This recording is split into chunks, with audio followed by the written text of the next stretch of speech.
We have got ourselves an odd duck at the Week 14 NFL DFS main slate. We've got a very obvious value play at running back in Isaac Guerendo, and actually some pretty fun ways to spend it, but they might not be the typical ways you would think if you're a longtime Heat Check listener, where typically we allocate savings at running back to spend up for other running back slots. And this week, at least for me, I kind of think I want to burn it at tight end. We're going to break down why that's the case. We're going to break down our thoughts on Isaac Guerendo. We'll talk about some game stacks if they exist and get you ready for the NFL DFS Week 14 main slate. Welcome on into the Heat Check, a FanDuel Research podcast. My name is Jim Sannes. I'm a managing editor for FanDuel Research, joined here as I am every Thursday by Brandon Gdula. You can find him on X at Gdula13. He is on Blue Sky at Gdula. You can find his work at FanDuel Research, where he is a senior managing editor. Brandon, very odd Week 14 DFS main slate. How you doing today? I'm cold. We got a winter weather advisory. Schools are closed. Pickup ball tonight's canceled, unfortunately, so I'm in a rough mood, but wind chill's -8, but you know it is my wedding anniversary, so shout out to Sierra on that. But yes, yeah, we got a slate to break down that is very, very atypical for us. Usually we want to find those game stacks. We want to kind of lock in some core plays as of Thursday and know who we're going to build around. Obviously we have Isaac Guerendo. A lot of plays I like outside of that, but I'd be willing to move off of virtually anybody. Okay. You mentioned tight end. There's a couple names. It's not just one guy. Receivers, we got value receivers. We got some stud receivers. Running backs, same thing. So we got to figure out how to narrow this one down. As you mentioned, your anniversary. Happy anniversary to you. Shout out to Sierra as well for her anniversary. I'm honored you would decide to spend your day talking NFL DFS with me as if you had a choice. But I appreciate the time as always. We're going to break down this complex slate, outline thoughts of tight end. Because again, it is kind of wonky where you're the one who is like, we should find ways to get up to tight ends because they have good market shares, and you're right. And I always know you're right, but I don't want to do it because I just want to spend my salary at running back. I'm going to try to make the pitch about why we should spend up at tight end for this week. We'll break down our thoughts on Guerendo and much more to get you ready for Week 14 here in just 1 second. But first, a reminder to make sure you're subscribed to the FanDuel Research Podcast feed, wherever you get your podcasts. We're with you every Thursday breaking down our thoughts on the NFL DFS main slate. We will continue throughout the playoffs as well. So if you want some thoughts on the playoff slates, make sure you're subscribed to the FanDuel Research Podcast feed, wherever you get your podcasts. And of course, you can also check us out there on Spotify, Apple Podcasts. Leave a 5-star rating and review if you like what you hear. Of course, we are also streaming live every Thursday on this brand new YouTube page, 10 a.m. Eastern on Thursdays, breaking down our thoughts there. We appreciate those of you tuning in on YouTube as always. Leave us a thumbs up there. Make sure you're subscribed and enable notifications to get notified as we go live Monday through Friday, talking NFL DFS and betting, all right here in this exact same feed. Get ready to tackle the NFL action with FanDuel, America's #1 sportsbook, because right now, new customers can bet $5 and get $150 in bonus bets if you win. The FanDuel Sportsbook app gives you everything you need to place live bets on the NFL all in one place. So when you get a hunch in the middle of the game, you can check out the latest stats, view live play-by-play, and so much more on the same page where you place your bets. You'll get started with $150 in bonus bets if you win your first $5 bet. Never waste a hunch and make every moment more. FanDuel, an official sportsbook partner of the NFL. Must be 21 plus and present in select states. For Kansas, an affiliation with Kansas Star Casino, or 18 plus and present in DC. First online real money wager only. $5 first deposit required. Bonus issued as non-withdrawable bonus bets, which expires 7 days after receipt. Restrictions apply. See terms at sportsbook.fanduel.com. Gambling problem? Call 1-800-GAMBLER or visit fanduel.com/RG. Call 1-888-789-7777 or visit ccpg.org/Chattanooga, Connecticut. Visit MD Gambling Help.org in Maryland. Hope is here. Visit gamblinghelplinema.org or call 800-327-5050 for 24/7 support in Massachusetts, or call 1-877-8-HOPE-NY or text HOPE-NY in New York. Now, typically we begin with the slate overview and talk about our thoughts on the overall way the slate breaks down. Just so happens this week that the slate overview is going to be dictated by one of the key injuries. Let's start things off there by talking about Isaac Arendo. He will be the 49ers lead back for this week. Christian McCaffrey, Jordan Mason, both out, likely heading to IR. Garendo's salary is $5,200, Brandon. So let's talk about him first. Is he someone you consider putting in every single lineup? And secondarily, how does he impact your view of the rest of this slate? Yeah, he's in every lineup consideration. I mean, if you're playing 200 lineups, sure, but like he's in 199. Yeah. So the thing with me and value running backs always is you have to make sure you don't get out over your skis, assume the most positive outcome. I think we've already seen it enough with Garendo. Back in week 8, Jordan Mason left early. Garendo had a 66% snap rate, 43% opportunity per snap rate for him, 92% of the red zone snaps. He's got 4.33 speed. He's broken long plays. The 49ers use sort of one primary back. I don't really know how you overthink this one at the salary. Sure, he will be wildly popular, but I don't really know many scenarios where he is just completely dust. So he's going to be in every one of my lineups. Same here, I think. It'd have to be like if I'm stacking another game that has a lot of running backs, I'm like, okay, I'll make a consolation, omit it from this one, but like it's going to be tough for me to not be there in every single line, just because, like you said, we've seen him play pretty well already so far this year. He was eating it a bit into Jordan Mason's workload, even when Mason was healthy, and the production has been there too. I do think that Patrick Taylor will work in on passing downs a bit because Patrick Taylor is not a bad football player. So I think we will see Taylor work in a bit. Izzy Abanikanda probably going to be active as well, I bet, for the Niners, but he just joined the team. So I think it'll be Garendo. I would bet that Kyle Juszczyk and Deebo Samuel play some running back too this week. So like maybe he comes out in like 3rd and long, but like that's not the most valuable rep anyway. So I feel like there aren't a lot of paths to him not having a good meeting expectation, but also a tremendous ceiling relative to his salary. So I don't see a lot of reasons to not go Garendo. Now, the key thing here is $5,200. That's a low salary, and it's going to impact the way you view the rest of the slate. So let's kind of backtrack here and talk about our slate overview. With Garendo in our pocket as that value, where do you want to spend those savings for this week? So to like expand upon the fact that it's a strange slate, we both kind of came to the same conclusion as we looked at the slate, where there are like a lot of receivers who are interesting. A lot of receivers have good market shares right now. But despite that, there weren't a lot of quarterbacks that really jumped off the page. So it's figuring out, I think, like we take Garendo, sure. But there were really 2 upside quarterbacks on the board. Jalen Hurts as a massive favorite. Salary's $9,200 against the Panthers. I could see Philly throwing the ball about 15 times. Correct. Hurts could still burn us if he scores twice, 3 times on the ground.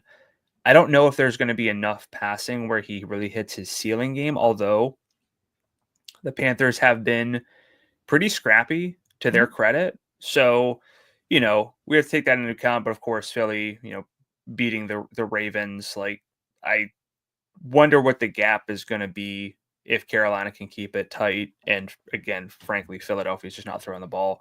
And you don't just want rushing from a $9,200 salary quarterback. You want rushing and passing, which we might be able to get from Josh Allen indoors. Allen's got like 14 indoor games. He's averaging over 23 FanDuel points per game in his career. He's very fun. I know he got that strange touchdown in the snow, but like, so you can kind of ignore that 28-point game there in a sense. But you're saying that's not projectable going forward for Josh Allen to have? Okay. I don't think so. Okay. But at the same time, this is an important. Every game for the Buffalo is going to be important the rest of the way as they fight for that 1 seed. So I know tight end's appealing, but we need to figure out, if we're not going with Hurts and Allen, are there quarterbacks who can match their upside? I think that's going to be maybe not the question, but one of the top questions for me. That's what I'm trying to figure out this week. I agree with that. I think that Allen and Hurts are far and away the best quarterbacks in the slate. That's not a hot take given their salaries, but their priorities. I just think that because of Garendo and because of some value at receiver and running back, we can pull a Porque no los dos, spend up a tight end, and get to Allen or Hurts, a quarterback. I was tinkering before the show. I was able to get Allen stacked with Puka Nacua on the opposing side and Trey McBride at tight end. And that's part of why I want to be here, because we've got insane market shares at tight end right now. Brock Bowers market share, 28% of the games with no Devontae and with Jacoby Myers active. He's facing Tampa Bay, who is an improving defense, but still not a good one. So that's an amazing spot for him. Salary is $8,000. Trey McBride, 72. Now has a 33% red zone target share in the games he has played. Still has no receiving touchdowns yet this year. He's going to go for 100 with 2 touchdowns before the end of the year. That's going to happen. And I want to have him on my roster when it does, and it could be this weekend. So I want to get there at 72. Don't hate Travis Kelce at 68. So to me, and Johnny Smith is still producing and has a great role for the Dolphins too. So I can get to tight end, high salary tight end with a high salary quarterback. So to me, if you give me one lineup this week, that's what I'm doing. That's what I'm spending my Garendo dollars, is getting to a high salary quarterback and a high salary tight end. And if that means I'm spending the mid range or the lower value range at receiver and running back, like high 6,000 range running back, low 6,000 range, high 5,000 range at receiver, I'm willing to make that constellation to jam in the studs at both tight end and quarterback, which is different than what we typically play things. Are we going Garendo bucks, Garend-dollars? That doesn't really work. It feels a little too forced, but we'll get the interns on it. Yeah. But yeah, I think workshop it. I think what's really interesting is typically we don't try to nitpick the running backs at the top. We don't really try to nitpick the receivers, but it's kind of easy to do this week. Yeah, I agree. And maybe it'll take till we get to the salary scroll at the end of the show where all of this comes full circle. But the tight ends, like you said, there's some dominant target shares, a lot of touchdown regression for McBride, Kelce. I think even Bowers. I know he's been scoring more, but I don't know exactly where my numbers have him. But yeah, point being, it's just not a typical heat check slate, so we got some work to do. Like, you can spend $8,000 and get the league leader in receptions in your lineup and fill tight end at the same time. That's pretty cool. So I think that's pretty appealing for this week. So that's what we're doing with our Garendo bucks for this week. I can't say bucks, you're right, because it implies I might use the Bucks defense or Bucky Irving, stuff like that. So we'll workshop it. That's not where my brain went. We'll get people on there. Speaking of the Bucks, Bucky Irving did not practice on Wednesday after his huge showing this past week. Did talk to reporters, though, which is typically a signal to us that he's going to play. So I think he'll be good to go. Mike Evans also did not practice. His was due to hamstring and calf injuries. I'd still think Evans plays. I think he needs like 500 yards to get to 1,000 for this year. And like, also it's a massive, massive game for the Bucks, as they all are down the stretch. So we'll talk about the Bucks in the bookmakers section. Ladd McConkey able to get into limited practice Wednesday with a knee and shoulder injury. I was surprised by that, frankly. I kind of thought he'd sit this week. He said weeks where he didn't practice Wednesday, Thursday, and then practiced Friday and played. So I think this kind of indicates he's going to play. We'll talk about the Chargers in the trend section. Breece Hall missed practice Wednesday due to his knee injury. Interim head coach Jeff Ulbrich did not commit to Hall playing, and Hall's snaps were down this past week. So how are you viewing Hall if he does play? And how would you view Braylon Allen if Hall does not go this week? Yeah, I mean, so speaking of nitpicking some higher salaried backs, I don't really even know if Breece is in that, like, by default. We kind of got to talk ourselves into him at this point, but the salary for him is still $8,300, which is really high. Yeah. 61% snap rate last week. That was his lowest of the season. First time below 71%. So I can't get there with Breece, even if he's active. If there's no Breece, I think it's not as obvious as Garendo with Braylon Allen. Braylon Allen's salary is $5,200. Isaiah Davis was involved. He kind of stole a touchdown last week, but Braylon Allen still actually ran more routes and had more targets. So it's not perfect, but again, putting it back to the salary, there's room for error. Yeah. If we were to get Braylon Allen and Isaac Guerrero, it really changes things. It makes kind of spending up for tight end like negligent if you don't consider it. Correct. But then it goes back to, are there any running backs or receivers we're clamoring to get to at the high end? So is there enough upside then from a Braylon Allen? I think he's a very good football player. It's more about the role in the offense. It's going to be a slow game. Both these teams play really slow. So I think there's a lot more to consider with Braylon Allen than Guerrero. I think he'd be in like the 40% range for me, closer to that, whereas Guerrero be 100%er. If that's kind of the range I'd be looking at with Allen, which is still high. Like that's not low. But the Jets offense has like disaster potential. Given the Dolphins defense is playing better. They've got injuries at tackle once again.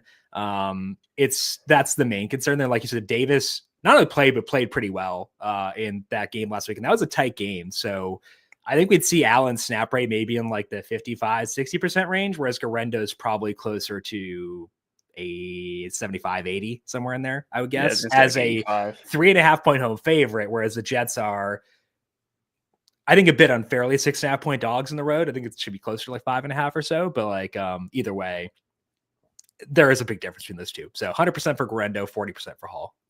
Yeah, but even 40 for Allen. Yes, thank you. But even 40% for a back in the 5K range is kind of uncharted territory for us in most weeks. So that's still speaking very positively. Yes, it is here. 100%. Keon Coleman and Dalton Kincaid were limited. 40%. Sorry, you're right. Keon Coleman and Dalton Kincaid were limited in practice on Wednesday. Coleman limited in practice last week too, but ultimately sat. Kincaid didn't practice at all, so this is a step up for him. We'll talk about the Bills in the bookmaker section. Dallas Goedert seems likely to sit this week due to a knee injury. Devontae Smith should be back, though. He was full in practice on Wednesday. We'll talk about the Eagles in the bookmaker section. Roschon Johnson didn't practice Wednesday after suffering a concussion on Thanksgiving. Could still work his way through protocol in time, but this does lower his odds of doing so. DeAndre Swift missed practice due to a quad injury. He had previously missed practice due to a groin injury, so this does seem like this is a new injury for Swift. DJ Moore and Keenan Allen also did not practice due to quad and ankle injuries, respectively. Got a question over on YouTube from Robert asking if there is no Swift and Johnson Travis Homer revival at 4,000. I think Homer would still be like a passing game only back personally. I know there's no Khalil Herbert there anymore, so like got to play someone early downs. I would keep an eye on their practice squad call-ups and stuff like that, because if they bring someone up who could play in early downs, it's tough for me to envision Homer getting, like, I think his ceiling's like 10 points. So that's kind of my concern there. But let's talk about Swift. Let's assume he's good to go, Brandon. How would you view him at $6,300 if Roschon Johnson cannot go this week? Yeah, he'd be really interesting. And he could just be another lower salaried back to get to, which kind of would force us into value only running backs, or one, like kind of two per lineup if we're kind of saying Guerrero's in virtually every lineup. But he had a 70% snap rate on Thanksgiving. Travis Homer was mixing in, but it's worth noting that Swift pretty much dominated the routes and targets by comparison. So just something to keep in mind there in terms of Homer's passing work potential still, if Swift's good to go. The yardage upside's lessened for him a little bit with Roschon Johnson's roll up with the new offensive coordinator, but obviously taking him out, we saw pretty much just a spike for Swift. So he wouldn't really be close to a lock for me, but I do think that if he's full by Friday, mm-hmm. I'm kind of actually thinking around the 50% range. I feel like it kind of protects me a little bit from, look, I've always liked DeAndre Swift more than you. That's not really a secret. You've changed your opinion for a little bit and then went back to thinking that the potential is a little lower than we'd like, but he's not far removed from some big yardage games. This offense, definitely not flawless, but somewhat appealing. They've got some other injuries, which you have to account for. Sure, he might get more opportunities, but the efficiency might be down. All of that factored in. I would have to say, though, that he's very firmly in the player pool, but not close to like a must in every lineup or anything. I think 50% would probably be like my floor as far as like where I'd be at with him, just because like the Niners defense is in shambles at this point. I think they're like 28th against the run right now. Salary for Swift 63. We talked before about how like there's been research done. Drew Dinsick is the person I've heard it from, Whale Capper, talking about how there is a bit of a rally around the flag effect when teams fire their head coach. So like a small bump up for the Bears for that. And it seems like they're still playing pretty hard. They're not playing smart, but they're playing pretty hard. So, and they like Thomas Brown, their new interim head coach. So I feel like they'll play hard enough for me to like Swift. So I think if we get him full by Friday with no Roshan, he'd be 50 to 70%, somewhere in that range for me. It's a wide range, I know, but I think it depends on how eager I get to use other running backs if I want to keep those slots open. But I think that's kind of where I'd settle in probably. If we get Swift full by Friday and Brees out, are you going to have more Swift? Mm-hmm. Yeah, I think I would too, which is, again, we said around 40% for Braylon Allen in that situation. Yeah, I could see being higher on Swift a bit. This offense can be fun, but it can also be really chaotic. So chaotic at its best. It has downsides for sure. Yeah. Cedric, speaking of chaotic, talking about the Browns, Cedric Tillman missed practice Wednesday due to a concussion. He sat out week 13, which led to the massive target shares for the Browns on Monday night. If Tillman can't go, how do you view Jerry Jeudy, Elijah Moore, and David Njoku in a tough matchup, divisional repeat against the Steelers this week? Yeah, I mean, tough. I think it's going to get tougher because Cleveland beat Pittsburgh, and Pittsburgh didn't seem to take that particularly well.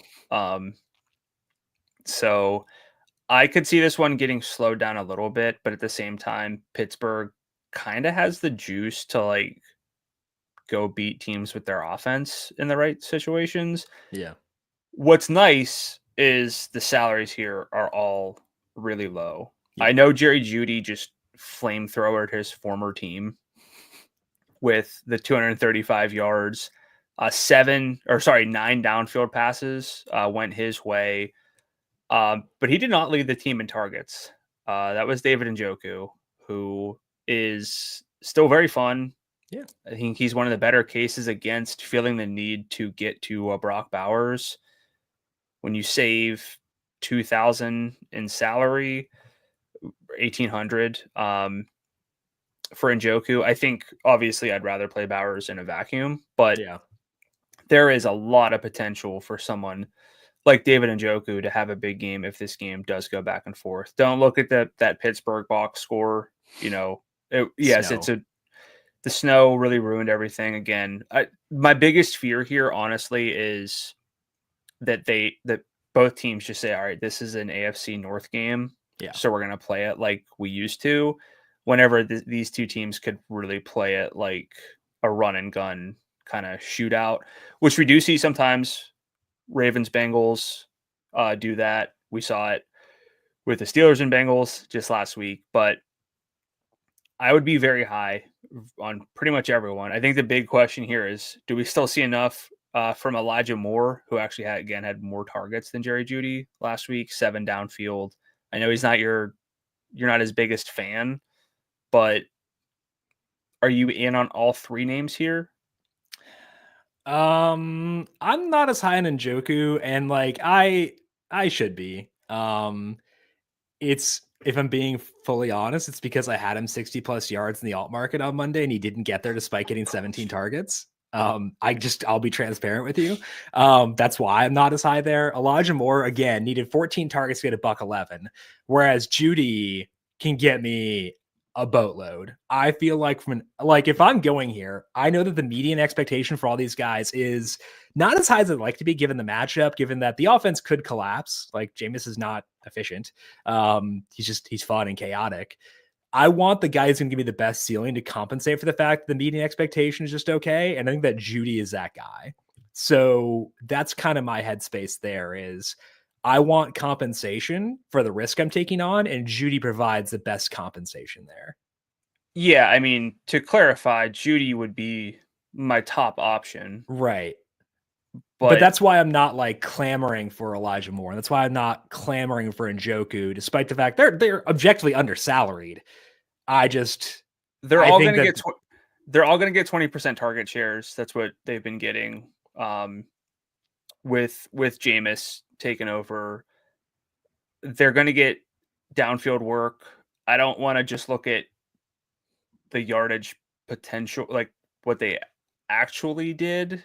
Yeah. I still think I know, especially with Jameis, we got the prayer yards to factor in, but I think it's a matter of we don't have a lot of great game stacks. Salaries here are low. We're going to talk Najee Harris as well. Yeah. George Pickens, very interesting. You can get some mini stacks. I think that it is really appealing. Of course, Judy's number one for me. It's not just based on his game this past week. I've been kind of there for a while quietly. He's had a good workload for weeks now. Yeah. And we were both kind of on for the Saints game too. So it's not like we're just reacting to this. And his salary is 61. So like, what are you going to do? That's hard to turn down. Kendre Miller is in line to return for the Saints this week. His injury apparently was not serious. And interim head coach Darren Rizzi has talked him up quite a bit, frankly, since he took over. There's no Taysom Hill, which does help Alvin Kamara, one less threat at the goal line. But are you concerned they work in Miller more to reduce the load on Kamara against the Giants this week? Kind of. They're not eliminated yet. Correct. I think that's important. That's important to me. Mm-hmm. If they were eliminated, that game last week, I'd have loved some overtime, frankly. Yeah. But did not get it.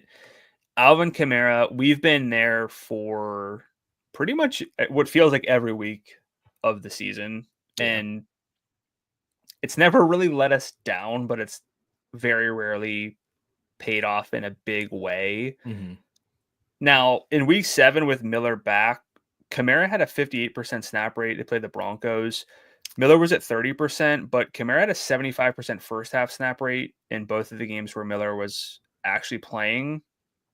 And that was without Carr. I think Carr came back the week after too. So that's important to note too, because they were kind of in give up mode at that point. Yeah. So like he was still playing. Yeah. So like don't look at the full game numbers there necessarily. The problem is Kamara's salary. Like again, we're talking maybe we nitpick guys this week. And I just said we love Alvin Kamara a lot on this show for many reasons, but his salary is elevated. And it's like now if he scores twice and has 120 scrimmage yards, yeah, it's still great, but it's not quite the same as when he was 83. Yeah. So you kind of need the touchdown regression to hit. Like without it, if he gets you 16.9, you're disappointed at 92. Like that's the problem for me. This team just never fully. They've had a rough season with injuries and everything. I get it, but they're on the short list of like the Cardinals and the Seahawks, where sometimes when you're loading up on them, they just are like, why did I do this? Yeah. That's Kamara's usually not really part of that, but again, now the salary's up, so I'm struggling here. Where are you with Kamara when typically he would be our RB1, but he's not jumping off as Guarendo's RB1, but where are you with Alvin?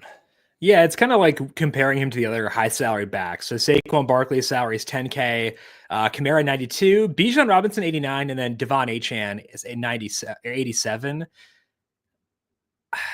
I kind of feel like I could wind up being Kamara one of those options, but like, do I need to get there? Like, sure, if I have both Guarendo and DeAndre Swift or Guarendo and Braylon Allen, like, yeah, then fine, I'll use savings to get there. But there are issues because I think the Taysom Hill's a playmaker. And like at some point, if you if you lose that many playmakers from your offense, it's going to hurt the offense. I know that the Giants just lost a playmaker of their own in Dexter Lawrence, but that's, it's rough to lose that many difference-making players on your team. So I think he's my favorite of that range. Are we including Saquon in this conversation? Yeah. I know it's not the same salary, but no, you're probably right. We're talking a full touchdown expectation in terms of like implied team total, give or take. Actually, yeah, you're right. Might be more. The drawback for Saquon is carries from the 1 yard line he will lose out on. And they could try to conserve him because they've been using him a lot recently. The chances that he's just toast. Correct. Like, hey, like we threw 7 times to AJ Brown and he scored 3 times on it in the first half. I could kind of see that, but sure. If we're talking like, okay, you want access to a big game, Saquon is substantially more likely to achieve that than Kamara for me. Mm-hmm. Of course, I'm not ignorant of the fact that there's an $800 difference, sure. So I get it. But if I'm getting to one of those, Saquon's appealing because the drawback is they're too good. It be competitive? And it could, I don't know, maybe it's a little more competitive throughout than, I don't think that'll be the case, but yeah. So all of that is to contextualize where I am with Kamara, which while I like him, I think the salary is a bit elevated. There's enough question marks where I'm not going out of my way to plug in Alvin Kamara. And I mean, for the last 3 weeks, he was kind of a borderline lock play for us. So yeah. Speaking of locks, Drew Lock will start for the Giants again against the Saints. Locks looked bad. I upgraded my thoughts on the Giants when it was announced that Lock would play. I was like, okay, I'll get some more Tyrone Tracy, some more Malik Neighbors. That was a mistake. Great matchup, though, because the Saints defense is awful. So any Giants interest for you with Lock starting once again? I love Malik Neighbors a lot, but that salary's not coming down. Mm-hmm. That's brutal. 8,300 is where he's at. But Drew Lock under a 35% passing success rate. I want to do my diligence. I just can't get there with Neighbors. I think Tyrone Tracy's interesting though. 71% snap rate last week, if memory serves. They want him to be the guy until he proves that he's not the guy by fumbling it. So there's a little bit of concern there. There's offensive expectations, touchdown opportunities that I think you have to kind of bring into question. And we are talking about a sub 20 point implied team total. This game could get really ugly. It could also be good ugly. But it could also be good ugly. Yeah. So I don't want to be out on Tracy. I think I don't have enough to say about Tracy specifically right now. I think where we're going to kind of find out more is when we do the scroll and see, okay, we talked about pretty much everything. Where is Tracy for us in the Okay, you're pulling us up now. So for anybody watching, but like Najee Harris or Tyrone Tracy, to me, it's going to be Harris more often. Do you think they're in the same tier? I think, as I said that, they're closer than I thought when I first started that sentence. However, they're not the only running backs on the board. So how much Tyrone Tracy, how many of my lineups are going to tie to a Drew Lock offense? Right. And I think that I think that it'll be dictated by how I'm in this tier, this Najee Harris, Isaiah Pacheco, Tyrone Tracy tier. And I'll let how the chips fall, I'll sort of dictate there. I don't think any of them's a priority. But I'm okay with using any of these three. And I think, frankly, they're all in the same tier. I'd probably rank Najee highest of that tier. I would too. I think the separation between them is not that big. So I'm cool with all three of these guys, which is helpful for me if I want to get to Brock Bowers, Trey McBride, because I might need to use one of these three guys, but I'm comfortable with that. I'm comfortable with all three. And I don't think there's a massive gap. So I'd probably just kind of filter through all three of them, frankly. And if I have to use two in the same lineup, I'm also cool with that, frankly. I'm fine. No objections for me. I mean, if we're here and we're nitpicking running backs, Tyrone Tracy, I like him a lot. If you look at his targets, it's weird. He got, I liked his under this week, but he gets like late dump off targets. He got a couple like check down throwaway, like I'm going to throw it to you so I don't get sacked If kind your of quarterback targets. is Drew Lock, make it easy on him and let him throw to a very talented former receiver who plays running back. Just let's optimize this here. Not to Yeah. criticize Mike Kafka, their OC, shout out Northwestern, and he's not the play caller, so I can say this because Brian Dable is calling plays again. So throw the ball to Tyrone Tracy, make life easier on Drew Lock. Yeah, just like it's there, but it's also not there for Tracy. Like it's there to be taken, but they're not really doing it. I don't want to say the right way because what do I know? But I feel like they could do stuff a little bit differently, make it easier on themselves. But I agree with that.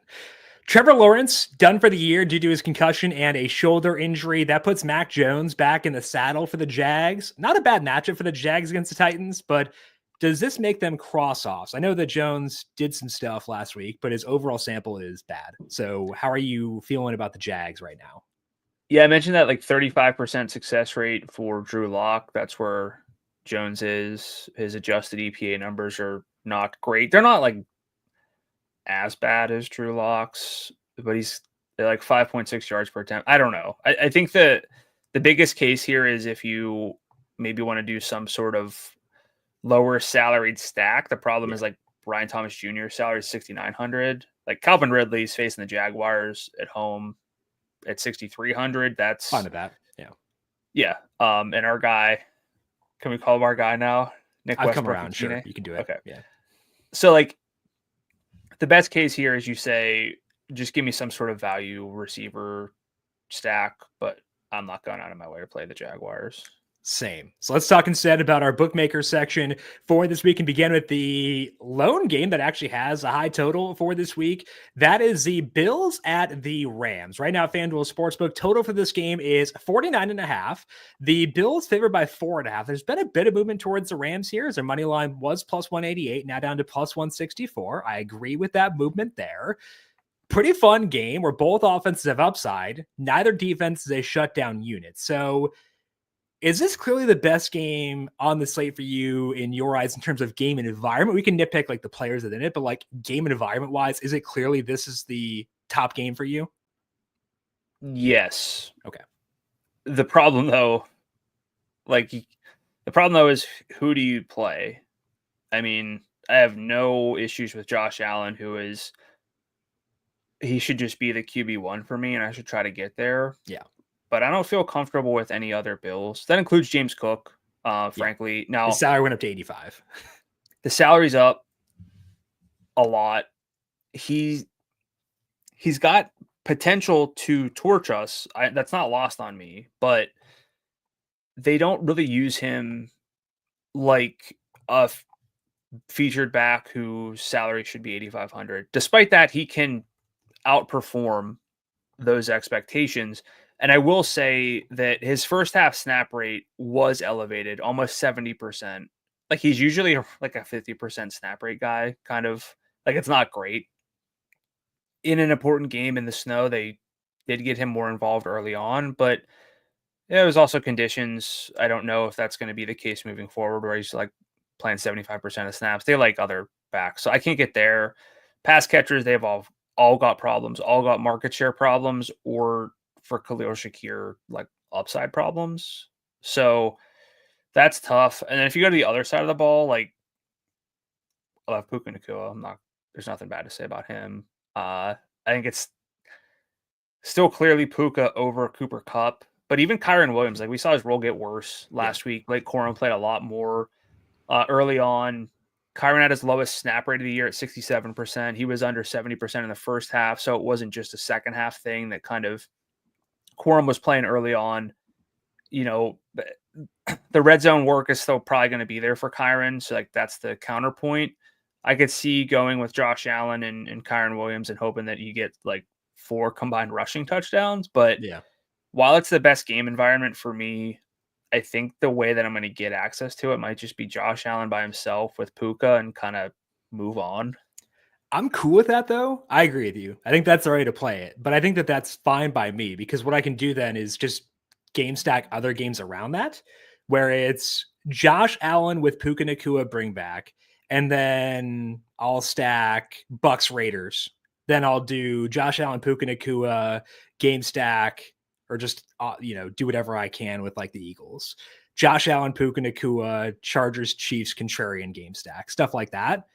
I think that's kind of attractive to me, where I can just like be hyper concentrated around like two guys in a specific game.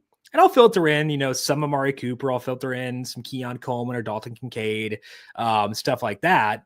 But like, to me, the idea of just getting a lot of bullets to throw at a two-person combination where if this game does go nuts, the odds those guys are heavily involved are pretty high.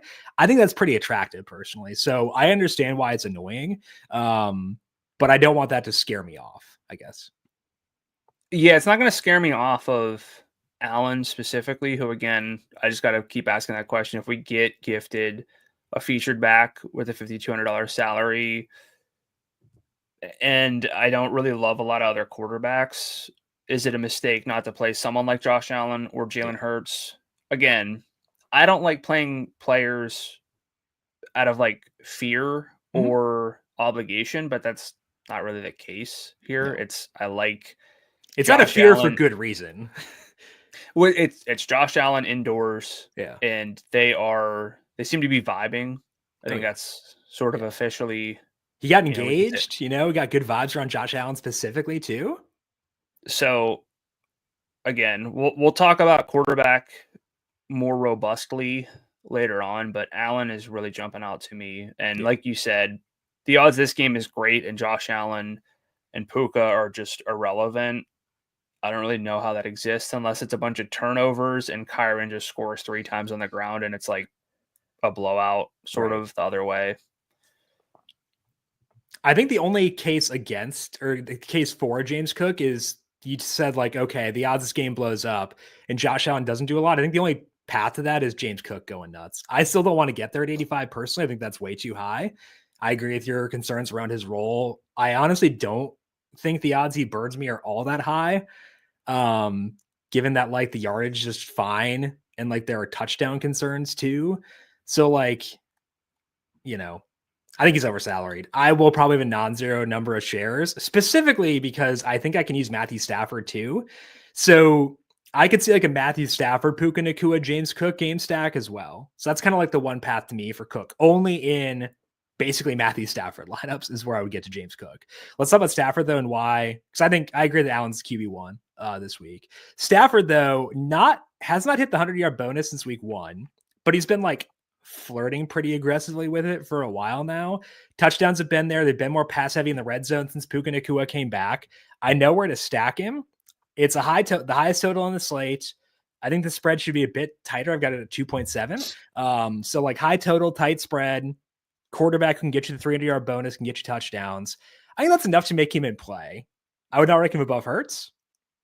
There might be some other like guys I'd rank him below, but like I'm probably going to have Stafford in my player pool this week. Do you see enough to justify using Stafford, despite the fact he kind of was rude to us last week? Yeah, I don't want to put any sort of like label on it because I need to figure out quarterback still. I don't anticipate really moving off of Josh Allen as QB1 from a overall process standpoint. Mm-hmm. But I'll say Matthew Stafford is a love for me at this point. I don't know if that's going to be QB2, QB4, 5. I still got to kind of do some things, but I like him. I think there's a good case for him this week. And whenever you have such like concentrated target shares, I am more likely to play you as a quarterback, a pocket passer, because it's probably going to Puka or Cooper Kupp, and that helps a lot. So we love Puka Nacua. Any Cooper Kupp for you at $8,500? I'm not nearly as like down on Kupp as you are, so it becomes more a matter of how often do I click on Kupp instead of Nacua. And I'm not going to be on this game so heavily that I'm like, okay, I got Josh Allen with Amari Cooper and Puka. Now I need like Allen, Cooper, like Cooper Kupp. The Cooper stack. There we go. See, there you go. I think it's fine. But just literally like everything process wise for what we're looking for. To reach upside is better for Puka than Kupp. Yeah. So it's literally like, would you play Mike? Well, I don't want to say Mike Evans and Chris Godwin because that's not fair. But yeah, we're kind of getting no savings for a role that just doesn't tie as well to upside. So I think if I use Stafford, I could see using Nakua and Kupp together, just because like they're gonna get 70. Well, not 70, 65% of the targets. They had 61% last week, which was their lowest combined. I think it has been over 70 the 2 weeks prior. So you get 70% of the targets, most of the production as far as from a yardage perspective, probably every touchdown. I mean, I guess DeMarcus Robinson's okay, so he'll probably steal 2. But that's kind of the one scenario. And like occasional with Allen as like a bring back just to get off Nakua a bit, but that's the one scenario there. As far as the Bills pass catchers, like Amari Cooper did have a better route rate last week in the first 3 quarters before that was a blowout. So like, I thought that was somewhat encouraging. His salary is 57. I think that's low enough to make him at least viable. 12 routes on 16 dropbacks in the first 3 quarters last week. So I think there's enough there. I could see Kincaid if he's full by Friday, but like, if you give me 10 Josh Allen lineups, I'm probably only stacking him in like half those at most, I would say. Which is really low. Correct. Like aggressively low. Yeah. So you make a good point with Cooper and his role seemingly increasing. I think I would want Khalil Shakir on my favorite team in real life, but I don't totally. I don't want to play player to watch. I don't want to play him in DFS. Yeah, just catching like crossing routes, and I know he has a 100-yard game, but that's not enough for me. So if I'm going here, you get some savings with Amari Cooper. That's clearly the top stack if you're going with a more traditional stack to me is Josh Allen with Amari Cooper plus Puka Nacua. I would also be more inclined to go Keon Coleman than Shakir. If Coleman's full by Friday, I'd be more inclined to go with him over Shakir as well. And Kincaid. Like if I had 10 Josh Allen lineups, let's say both Coleman and Kincaid are full, I'm probably going 2 Amari, 2 Kincaid, 1 Coleman within that. I think that's probably the way to play things there. Anything else standing out to you here? No. Okay, let's talk about our second game of the week then. And we're going to talk about the highest implied total on the slate. That is the Philadelphia Eagles. That is at 29 points right now. They are favored by 12.5. The total as they take on the Panthers is at 45.5. Eagles likely be without Dallas Goedert here, which does trim the target tree. And they'll be efficient. I think we can say that with pretty good confidence right now. But they also may throw the ball 5 times. How are you handling the Eagles and any bringbacks on the Panther side of things? Yeah, so the Eagles, they've had, for as good as they've been, they've had injuries to like key players, like skill position players. Dallas Goedert basically didn't play from week 6 through 9, but AJ Brown also played under half the snaps in week 9. So we kind of have like a 3-game sample that we can sort of look at and say Brown was active, Goedert really wasn't. And in that sample, AJ Brown has a 35% target share, which is awesome, but it's only 6.7 targets per game, which isn't great. But he's also averaging over 96 yards per game, which is awesome. So again, with AJ Brown, we had like the AJ Brown Puka Nacua discussion last week. It's kind of very similar where it's like, yeah, AJ Brown's market shares are great. They're as good as anybody else's, but the team doesn't want to throw the ball if they don't have to. And I don't know that they're going to have to. With that, AJ Brown could still get 6 to 8 targets and have 100 yards and a touchdown. I just think his path to 150 and 2 touchdowns, it exists because he's that good and he can break big plays, but you want more opportunities to get to that. Now, Devontae Smith in that sample, 23% target share, 49 yards per game, 4.3 targets per game. Like, you want a 23% target share in a good, efficient offense, but at a certain point, the target volume has to matter.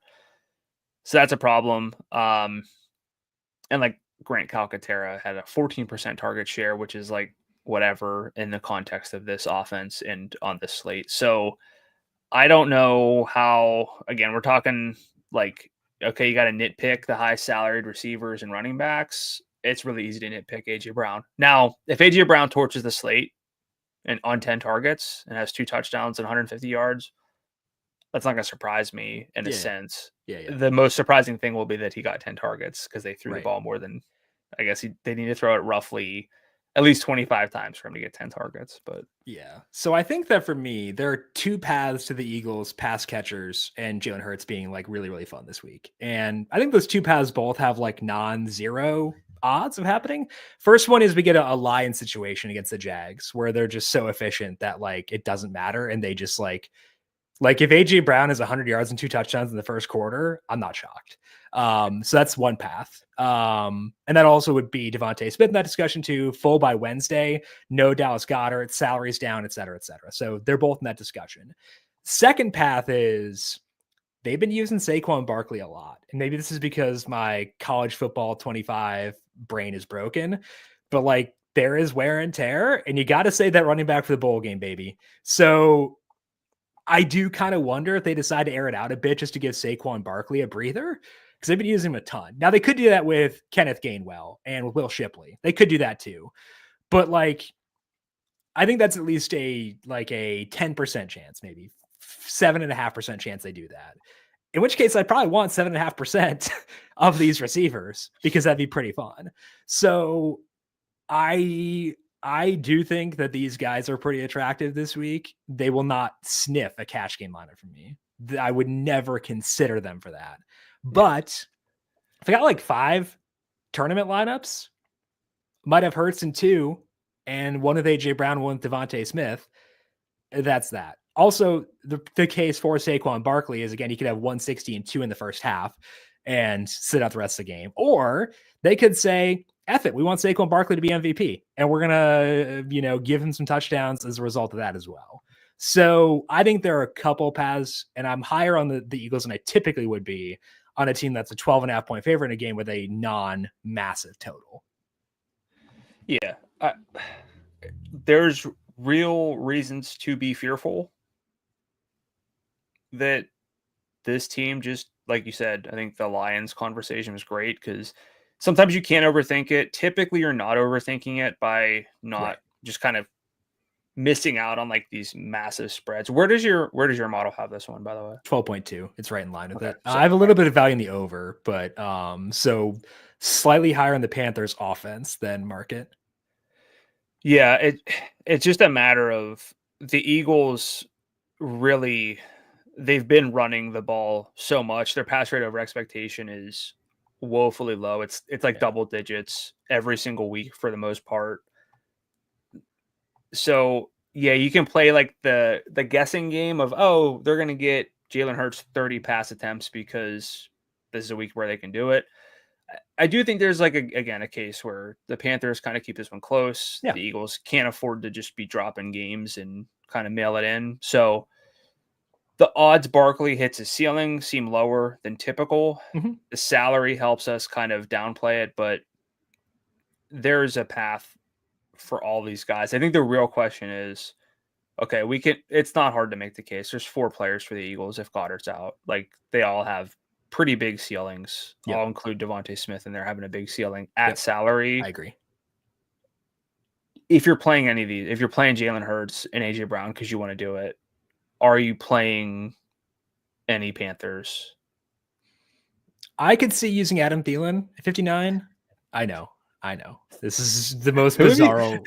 This is like, Jim, let me know you're not okay without saying you're not okay. And you're like, so I like Adam Thielen this week. He sat a long time, and therefore I think he's less dusty. Like he's rejuvenated because he's been able to sit for so long. I think there are a lot better receivers at 59. Like Jalen Waddle's there, Darnell Mooney's there. So like I like them more. So like maybe some Thielen, but I don't know. I think that the target shares are spread out enough where I don't need to. It'd be more so like You give me 5 Hurts lineups, I'm probably running it back in like 1 or 2, I think is kind of the way I view it there. Yeah, I mean, Thielen did lead in target share. Mm-hmm. Like I kind of think that what we saw last week was sort of the best sample I agree. for them. He had a 24% target share, 10 targets. He scored 99 yards. The touchdown, came late. It was like 20-yarder or whatever. I don't like to just say, well, if you take out this good play, what did he do? But they could be throwing the ball a lot. If he gets 25% of the targets, Bryce Young's looking better. He gets, again, we especially do not like play. Well, there's going to be garbage time volume. Correct. You want touchdowns. You don't want just, he got a 13-yard catch down. Sick. And they have a field goal so far. Like, that's not going to do enough. Mm-hmm. I think the bigger question, and maybe this is more for the salary scroll, but you mentioned other receivers at that exact salary in that range. Mm-hmm. How much do you value the theory behind game stacking and increasing like the connection between these players for Adam Thielen versus playing someone you like way better in a vacuum, like a Jalen Waddle or whoever else you want to kind of throw in that conversation? Yeah, I think that's part of why I said if I was going 5 Hurts lineups, I'd run it back only once or maybe twice, is because I do value the overall more than like the game stack. Because I kind of want higher odds. Like, okay, if this game does go nuts, I know Adam Thielen will be involved. That's not the case, frankly, because like could be Xavier Legette, could be David Moore, apparently. Jalen Coker looks like he'll be back this week too. So I think I'd rather just keep it limited because I agree with you where I do like the roles of the other guys in that range more. So that's kind of where I wind up settling in. Any final thoughts for you on this game? Can't do it anymore with Chuba Hubbard. Correct. But I'm not there enough. Brooks' roll was up last week. Brooks had 5 red zone chances all in the same drive, so that was kind of fluky. So I'm out too. Yeah, but I'm also not there enough with Brooks. Correct. Unless they come out and say. Now, if they came out and say he's our starter, which they're not going to do that. They gave Chuba an extension, so you're right. They're not going to do it. Was I don't know. Again, good football player, and they need good football players. Yeah, good football player, but it is what it is. Let's talk about our final game to stack this week. That is the Raiders at the Buccaneers. Total in this game, 46.5 for the Buccaneers, favored by 6.5 against. Some injuries to monitor here with Mike Evans and Bucky Irving, both not practicing on Wednesday. I think Bucky's good to go. 75% sure Evans will play, but that's not 100%. But I like players on both sides of this one. That being Brock Bowers, Jacoby Myers. I actually like Jacoby Myers, so it's another radical deviation for me. We're just going all over the board for this week. Yes. What's your view of this one? I like it. This feels kind of like I like that game, but then I don't quite get there enough when I'm actually building lineups because it doesn't feel like it's a must. But this one is fun. It is lively. I think, we're talking. So I don't want to speak for you, but I'm pretty sure we both agree that Josh Allen's QB1. There's a conversation beyond that. Baker Mayfield's salary is $8,100. We've seen some big passing games from Baker, some rushing. It hasn't really been there for weeks now. I'm not saying he's really in that conversation, but if we like this game, should we bump him up? So are you considering Baker at all? Because that might sort of inform me how high you are on this game. I think he's kind of in the Stafford tier. Yeah. Like he's not in the same tier as Allen because he's in a tier of his own. Hurts, I kind of think is in a tier of his own too as the QB2. Yeah. And then I'm looking at Baker Mayfield, Matthew Stafford, and redacted as considerations for QB3. So you got to say who it is. I mean, well, it's the best quarterback of all time, Patrick Mahomes. But is it bad that Mahomes is now redacted? I think that Baker's in that discussion for me. I'd probably go Stafford above him, but like Baker could be QB4 pretty easily. So I'm high enough on this game to use him. I don't think we're going to see shaken Baker Mayfield for too long because he got stepped on last week and it seems like he might be wearing down a tiny bit. But I like him enough to consider him at 81 because there are definitely paths to him having 350 and 3 touchdowns, which could be enough on this slate. Yeah, I mean, you're really betting against 2 quarterbacks of having massive games, so that really helps alleviate those concerns. I think the salary is a little too high for me to feel great about, especially without real rushing potential. because he did look pretty rough, late in that game. Yeah. So, sure. Beyond that, I got to give you all the credit with Bucky Irving. Where are you with Bucky with his salary now up? Do you still like him enough at 77 to make him a priority? Yeah. I think he's my favorite guy in that range. So, like, let's say, because I think with running back, I kind of want to let the rest of my lineup dictate where I go this week because I like guys in each range. So, like, if I wind up in the 7,000 range, I like Bucky more than Kenneth Walker. I like him more than James Conner, Tony Pollard, Aaron Jones. Like, he's my favorite guy in the 7,000 range. If you look at him, and this is like not cherry picking, just in the game since Rachaad White came back, Bucky's at 103 yards from scrimmage per game in that span, which ranks 4th on the main slate in each guy's most relevant sample, trailing just 3 guys with salaries above $8,800. So, and again, there's potential for that to get better because he's been really freaking good, and they could just continue to expand his workload. These games matter a lot for the Buccaneers because they are tied for the lead in the NFC South. I think that matters as well. So I'm going to keep on buying high on Irving. Not enough where I'm like, okay, I'm going out of my way at 77 because I do want to kind of let other things dictate where I spend at running back. But like, if I'm in the 7,000 range and it's like I can get Bucky in there, it's like, yeah, I'm going to rock with Bucky at that point for sure. Yeah.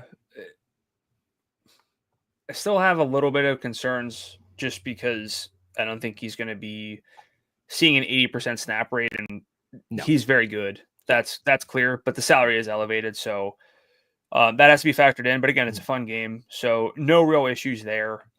Who else in this game is kind of drawing you in? Because again, I came out and said, this feels like one of those where, yeah, I like it. I don't really go out of my way to prioritize too many names here. Bowers, sort of notwithstanding there, he's someone really easy to want to prioritize. But Evans, Myers, anybody else here who you're, I kind of say like your main lineup consideration, is anybody here like a true slate wide love in this game? Bowers. Yeah. Yeah. I think Bowers at $8,000 is a true slate-wide love tight end. If we look at the games he's played without Devontae and with Jakobi Meyers, his target share in those games is 28%. Trying to pull up the actual number here. Yeah, 29% rounds up. 28% deep target share, 21% inside the red zone. That's sicko. Like I'd be happy with that for $8,000 at receiver, much less tight end. So Brock Bowers is an actual love. If I have to settle for McBride, that's fine. But like he's a firm love for this week. And I'd say that Jakobi Meyers is like a solid is what I would say. Not a love at 67, but like a solid like. Because I mentioned Bowers' target share. Myers is actually higher in that sample, 29.2%. 36% deep target share, 29% inside the red zone. He's got 100 plus yards in 2 of the past 4 games, 97 in another. And I think a large reason why I'm okay being here is because he no longer has a noodle arm at quarterback. Maiden O'Connell actually looked pretty good in that game last week. So I like a lot of what Myers does. He's a firm like. Bowers is a love. Bucky's a firm like to love for the range, but a firm like overall. And then Evans is someone where if I'm going Mayfield, I'm stacking with Evans every single lineup. So I need Evans full by Friday to get to bait. Well, he's limited on a lot of Fridays, so I need him off the injury report, I should say. But if he's off the injury report, him with Baker, really fun. Run it back with Jakobi or Brock, maybe both, frankly. I think that's a solid one. So I'm high on a lot of guys in this game. Yeah, I mean, Bowers basically, he ran as many routes, I think, or got as many targets, I guess, specifically from out wide compared to in tight.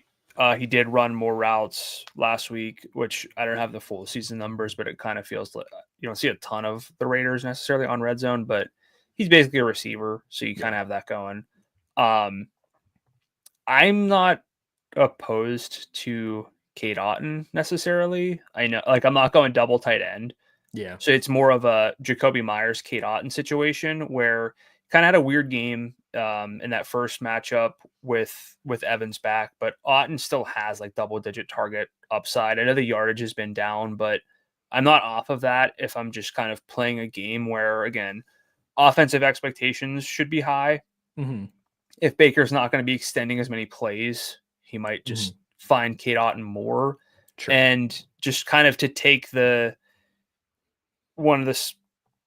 do a lot of things that are smart, as much as I hate to admit. One of the smartest things you do is try to tie tight ends who are historically touchdown dependent to offenses with high offensive expectations, and Tampa Bay's third on the board for the main slate and implied team total. So, and we're not using one of the tight ends above him in Grant Calcaterra. So one of the higher viable tight ends.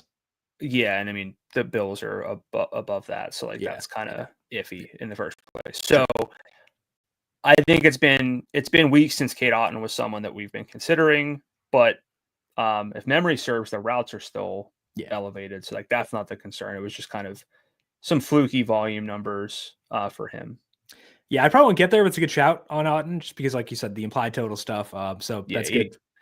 83% of the routes last week. That's where he's been. Yeah, I think that makes a lot of sense. Okay, any final thoughts for you on this game? No, it's a pretty simple one to get in and get out for the most part, which is nice. Yeah, I think that's encouraging as well. Let's go now to our trends discussion for week number 14 and begin things with a game that does have a decently high total. That is between the Vikings and the Falcons. Kirk Cousins' revenge game this week. So we're going to talk about the Vikings since TJ Hockenson's return, because targets have been fluid in that time. So what do you see when you dig in to what they've done with Hockenson being back?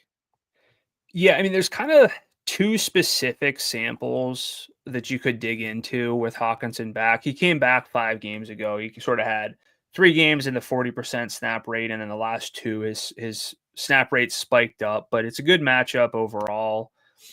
Indoors against the pass defense is 25th on the year, according to NumberFire's adjusted metrics.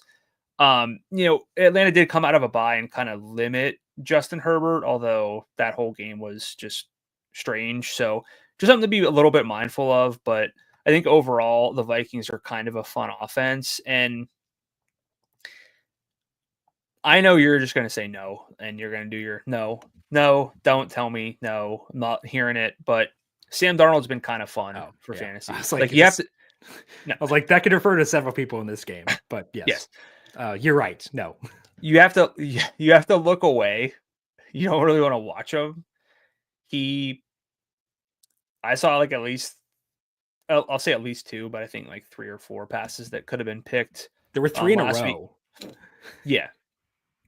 But the numbers are pretty hard to argue with in a good matchup. And their offense has been pretty solid since Hockenson came back. He is a really good tight end. So that's not surprising. And the market shares overall have been pretty concentrated. So I'll just say this. You could do worse when not playing one of the top 2 quarterbacks by salary than considering Sam Darnold in this game environment. I'll just say that.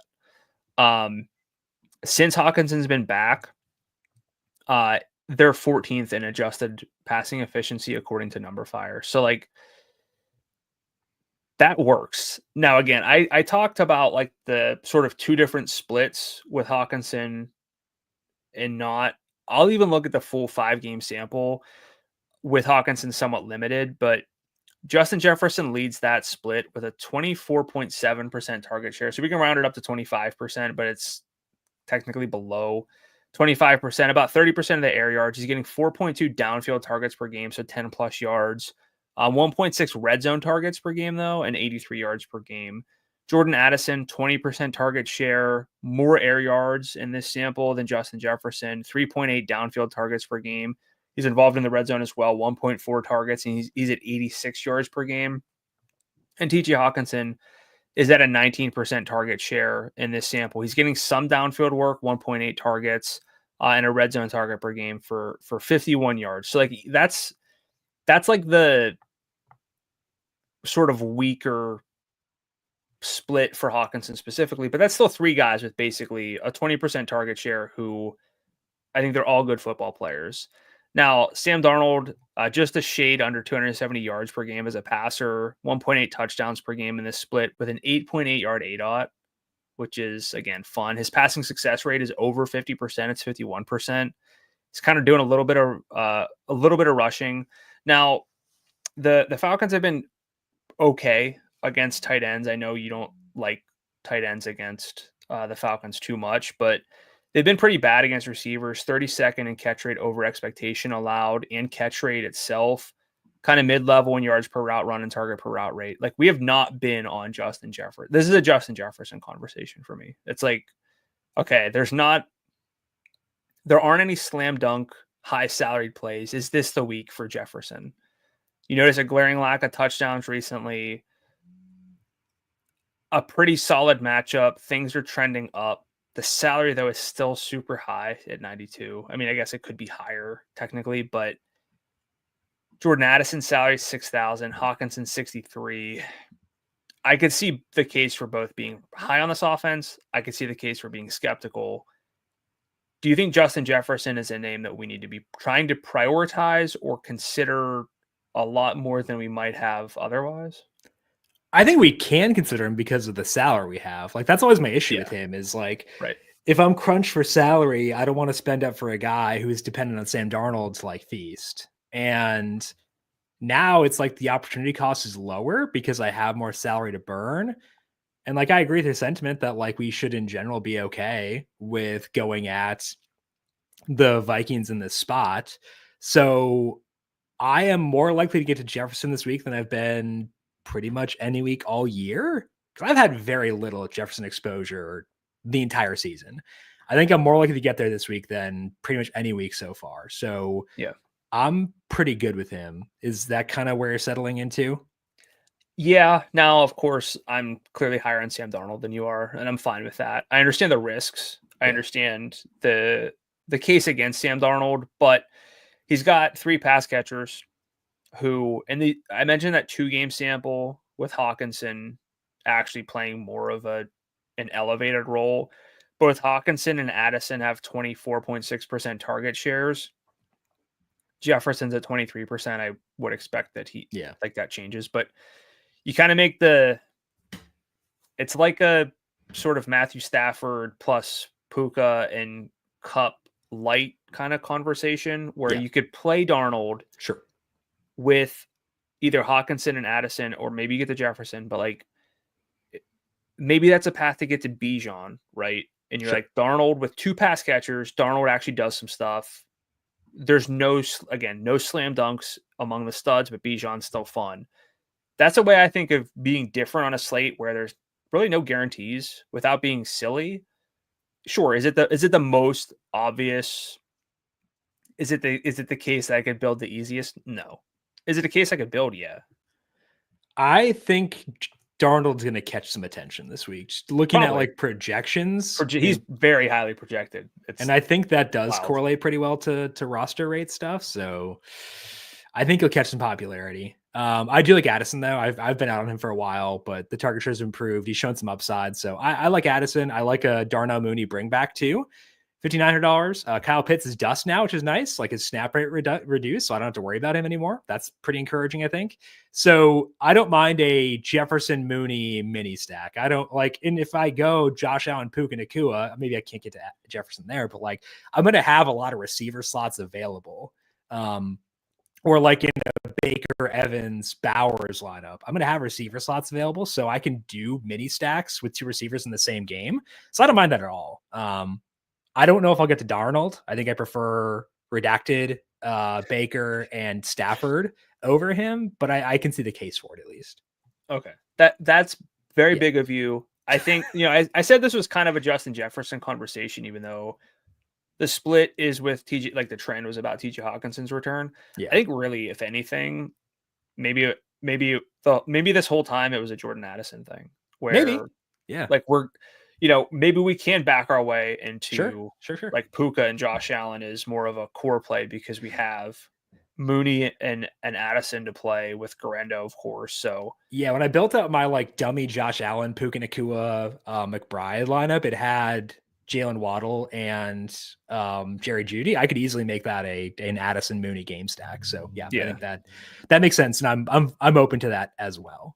Let's talk about my trend now, and that is a looking at the Sunday night hammer, the Chiefs and the Chargers, and we're pretty starved for game stacks on this slate. My model really likes the over for that game on Sunday night. So wanted to dig a bit deeper to see if we could stack this game. And I think we can.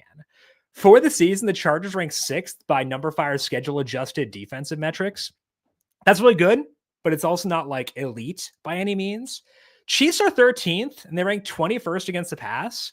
The Chargers should air it out plenty without J.K. Dobbins, even if Ladd McConkey can't go, which it kind of seems like he may now. It's also fine for some external factors. Ranks 4th in pace among games in the main slate according to your numbers. Wind speeds inching up. They're at 12 miles per hour, which is not where I want it, but also not awful by any means.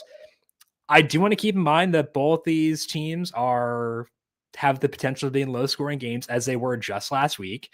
The McConkey injury could matter, but I doubt anything in this game winds up being super popular, and I think there are paths to it being one of the higher scoring games of the week. And if that does happen, we probably know who's going to benefit on both sides. So any inclination toward game stacks here for you, or is that a step too far given that both defenses are pretty good and both these teams have generally been in lower scoring games this year?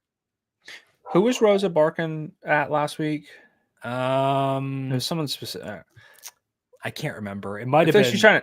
It might have been McCaffrey. It might have been. And it might have also happened before Austin Eckler got his first concussion this year. So I think her track record is not great. So maybe I got to divest. Should I cash out my over? Let's flex this game. Let's get it off the board for a bit. Tuesday night game now. I can't do it on Sunday night anymore. You've been trying to convince me to play Patrick Mahomes for quite some time now. Not like aggressively every week, but I just don't. Hasn't been terrible.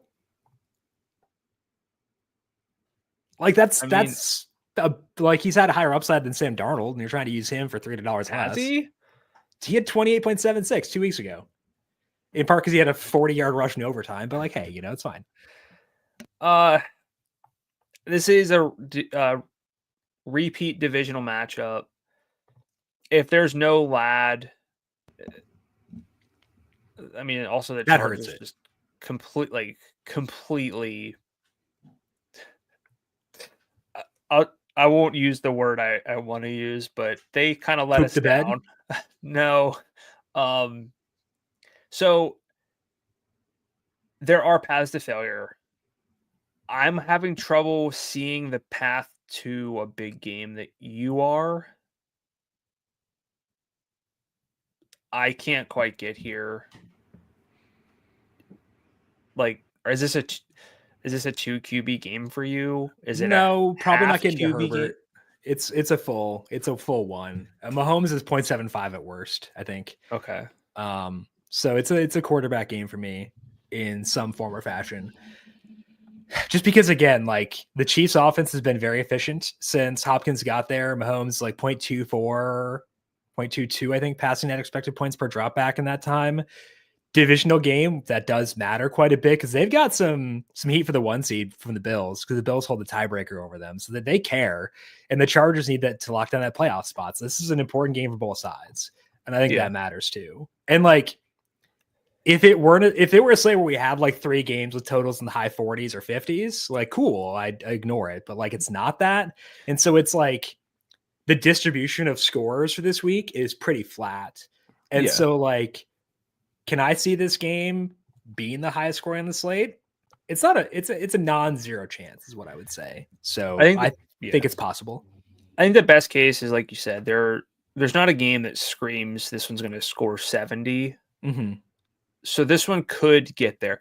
But other than Mahomes, what are you seeing in this game on both sides? So Mahomes I do like, and I can stack him with Hopkins. Route was a lot better last week. I think that was encouraging. And he looked good. He drew a couple of pass interferences, got 90 yards receiving. That was encouraging. Travis Kelce's salary, 68. Talked about the target shares for McBride and for Bowers. Travis Kelce also is at exactly 28%, $6,800 at home. There are paths to him being pretty good too. So I like Mahomes. Touchdown regression. Mahomes, Nuke, Kelce. I think Pacheco is pretty fun at 67. got a full week back from the injury now. He showed burst. I think this the infrastructure of their rushing offense is good because Kareem Hunt's success rate was very, very high, but he had no explosion. He gets you, if you needed 4 yards, he gets you 4 yards. If you needed 6 yards, he'd get you 4 yards, that kind of thing. Whereas Pacheco can bust off a 34-yarder. And the Chargers defense has been worse against the rush than against the pass. So I don't mind Pacheco at 67, kind of that Najee and Tyrone Tracy tier. So I actually like every Chief, frankly. Not quite there at Xavier Worthy. But like I like the other guys. And then there's Ladd. It's just Ladd as far as bringbacks go if he goes. So if Ladd can't go, that would hurt the enthusiasm for me around this game. But if he does go, like I could have him as a bringback and feel pretty good about that. I think that's the hardest thing for me is we liked the Chargers, right? Like we were there. Yeah. We made the case. Everything went through Ladd. And I mean, I'm just making up this number, but he had like 90% of the receiving yards last week. Yeah. Nobody else did anything. I'm not convinced anybody else can do much of anything in this offense. I think the Chiefs could win this one 17-14 and be happy with it. Totally. I also think like the Chiefs have to know how lucky they're getting. Oh, yeah. Like, I don't think they're going to try to open things up if they don't have to. Like, their point differential is a plus 54, but their Pythagorean wins, like win-loss record, they should have 7.4 wins. They're 9-0 in one-score games. Like, I don't know if this is the week where they just try to do anything outrageous and really deviate. So I understand the case. I think the best case here is you kind of know where the ball's going, especially if Ladd plays.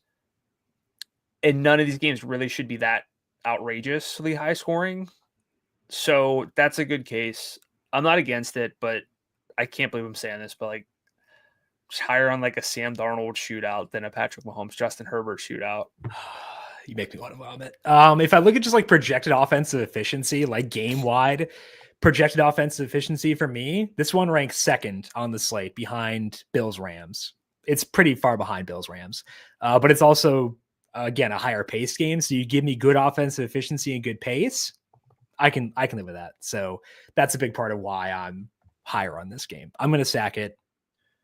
So like Mahomes might be my QB5, but like I'm going to actively get him in there. So I think that, yeah. If there's no Ladd, are you playing a different Charger? I would probably use Quentin Johnston. Okay. Like we're not that far off on this game, but yeah. Quentin Johnston like has paths to being okay. And like, that's more than I can say for Josh Palmer, Will Dissly, our guy. That 0 last week hurt. So yeah, I would have some Quentin Johnston, I guess. 57's not bad either. So yeah, I agree. Weather for this week, there is some wind in that game. Currently 12 miles per hour. So keep tabs on that because it would downgrade things a bit. I still have a total of 46.9. So still do like it. But that's worth noting there. 10-mile-per-hour winds in Philadelphia for the Eagles and the Panthers. Shouldn't matter a ton with that one.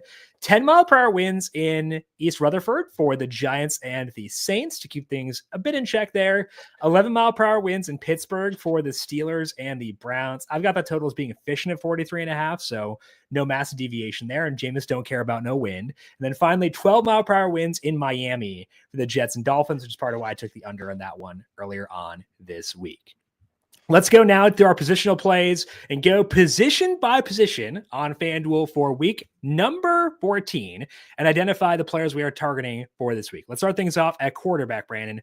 We talked a lot about Josh Allen, Jalen Hurts. After discussing this slate, is Allen still QB1 in the tier zone? And then how do you feel about the rest of quarterback for this week? Yeah, I haven't really heard a case or made a case and accidentally backed my way into anything to make me think that Josh Allen shouldn't be the priority. Like, so he's QB1 in a tier of his own for me, followed by Jalen Hurts, just because even if I don't play him a ton, I think it's silly to sort of assume the worst here, where Hurts just throws the ball 10 times and doesn't run at all. Like, it's not, can't bleed the clock like that. That's kind of outrageous. But beyond that, I see the case for Baker. I can't get there with Tua. I think that game's going to be really slow and gross, frankly. Yeah. So to build around him is not really where I'm going. I get it with like I'm just more likely to play with Baker than Mahomes probably. Okay. I don't know. I think it's like Allen and Stafford who are kind of popping off the page, and Hurts again, but like, has anybody really jumped out to you like, no, this guy's actually kind of the QB? Because we're both saying, to clarify, Allen's QB1, Hurts QB2, sort of in their own tiers. I think so. Who's at the top of tier 3 and who's in tier 3 for you? Stafford is currently at the top of the tier for me. Feel pretty comfortable in that. I'm going to put Mahomes above Baker. I think reconsidering that more, given Evans is not 100%. Baker got stepped on. He's okay, but like he got stepped on, hasn't been running quite as much recently. So I'm going to go Mahomes 4, Baker 5. The one guy I could see myself using beyond that is Tua. I agree with you. That game sucks. Like from a pace perspective, the wind is bad, but like he's chucking it. The Dolphins still have like a good, like non-zero shot at the playoffs, especially if they win this game. Like their odds keep kind of slowly trickling up. He's got 300 yards, 350 and 3 in his range of outcomes pretty firmly. Sauce Gardner banged up, didn't practice on Wednesday. So like I could see using him. I think the odds I use him are less than 50% right now, but I think he'd be the next guy I'd consider there. At least something I wanted to mention here. Yeah. I see it. Yeah. I do, but maybe this is a week where I just play 2 or 3 quarterbacks. How you're personally not going to play Sam Darnold, but you're not against the theory of playing him. At I think least. It's fine. Okay. Yeah. Any Russ? No. You? Probably not. Any Kyler or Geno? I was just gonna say we haven't discussed that game at all. It was such a letdown a couple weeks ago. I don't know that's going to get better. I don't know if there's anybody who disappoints more frequently than Kyler based on expectation. And like, yeah, he's got 2 games with 28, 2 with 25, but that's a lot different than like 38 and 35. Yeah. The salary doesn't fully account for how frequently he just doesn't play well. Yeah. So I don't know. Like the Seahawks defense is playing a lot better. It's a repeat divisional matchup that occurred 2 weeks ago. So it's like, meh. What about, so this guy's had at least 26 in his last 2. Playing a defense that just, I mean, conditions played a factor, but just got torched. What about Caleb? No.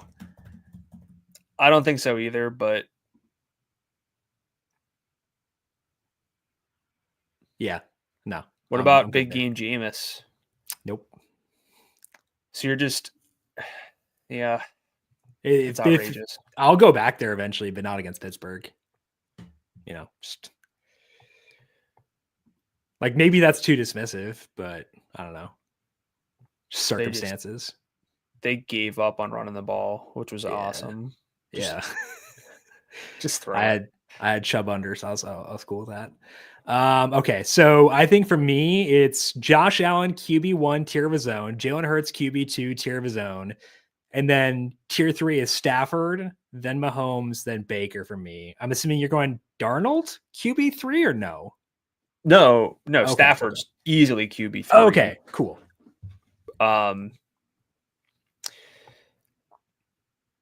It's hard to turn down like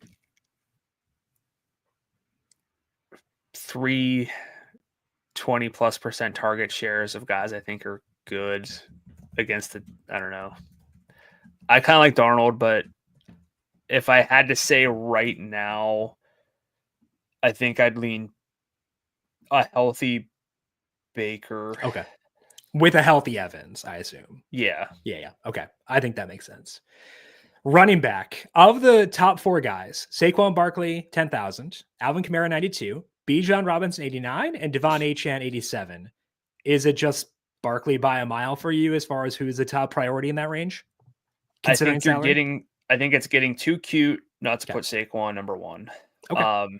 having an MVP level season, doing it on, a lot of volume, but he can do it on a handful of carries. His red zone role is still fine, still good. He can score from 10 yards out. It's not like You can score for outrageous 110 for him. yards out. And you're just getting access to an immense implied team total. And yes, third quarter, fourth quarter stuff can come into play. I understand that, but he's so much of this offense that if there is a blowout, he is likely one of the two key reasons for it. So just process wise, I don't know how you wouldn't have Saquon there. I understand not playing him a ton because of the salary and some sort of limitation expectations, but I got to go him over Kamara just because this Kamara's salary is too high. Yeah. That offense is kind of brutal. They keep losing important pieces. Yeah. That matters at a certain point. Yeah. I like Bijan, but I love the matchup. And then Etienne, again, that game itself, his roles, he's like just they're like a slot receiver at this point. Like he's not getting a ton of carries, which is fine. A carry in general for, according to your research, is double a carry for fantasy running backs on a half PPR site. So like I get it, but I don't know if I'm going to play a lot of Etienne or frankly Bijan. So if I give you Kamara one too. lineup, is one of these four studs in it? I don't think right now. I agree. Because I one lineup I have Josh Allen, and I'd prefer Josh Allen's a bigger priority for me than the stud running backs. And that's kind of what I settle in at. I'd probably go Saquon 1, thinking more about it. I think that's right. Kamara 2, Achane 3, Bijan 4, but no priorities for me in this range. Rest of the 8,000 range at running back is Breece Hall 83, Kyren Williams 84, James Cook 85. I'm not getting to Breece. I will use 0 Breece this week. I would need to have like Kyren in a Josh Allen game stack, I guess. James Cook in a Matthew Stafford lineup, which I'm not going to have like a ton of. So it's like limited exposure to those two, nothing to Breece. So kind of a gloss over tier for me. I agree. Okay. 7,000 range running back, Kenneth Walker, 79, Bucky, 77, James Conner, 76, and then Tony Pollard, Aaron Jones, Chuba. Again, I think Bucky's the only guy I like really want to use in this range. I'm fine with Aaron Jones. His role got shot in the foot last week because he fumbled for the 4th time in 3 games. But like his salary is still low enough. So I might not have know Aaron Jones, but it's like, I've got 73 left. I don't want to reconfigure. I guess I'll use him kind of thing. Like that's the highest I can get at anyone who's not Bucky in this tier for me.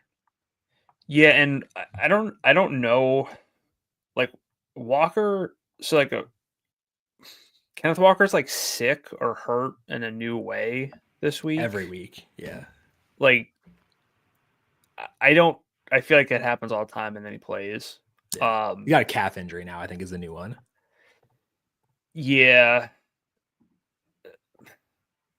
I can't get there. I just can't really get to anyone in that game. Yeah. But if Walker were to sit, I think he practiced. I think he's limited. Yeah, but like he might be. I can't tell. I mean, it kind of makes it sound like he's dealing with like an illness, but that's probably the only exposure I'd get to that game is like if Walker's out, then maybe I take a look at Charbonnet because his role was good without Walker. But I can't get there. So yeah, I'm with you. It's Bucky. Yep. Pollard's still a little bit fun in this matchup, but I'm probably not going to get there, frankly. I agree. Less than 10. He's had less than 10 carries each of the past 3 games Tyjae Spears has played. Part of that's because they were getting blown out 46-0 at halftime last week. Slight exaggeration, but not that far off. So yeah. Next tier down is Najee, Pacheco, Tracy. I think that tier is good. And I like this tier more than anybody outside of Bucky in the 7,000 range. I think they're more fun relative to salary than the 8,000 range backs too. So I'll probably wind up having a decent amount of all 3 of these guys, frankly. Ranking the Najee 1. Then hard to decide between Pacheco and Tracy after that. But I like all 3 enough to use them. How do you feel? How do you love that game and you can't even like?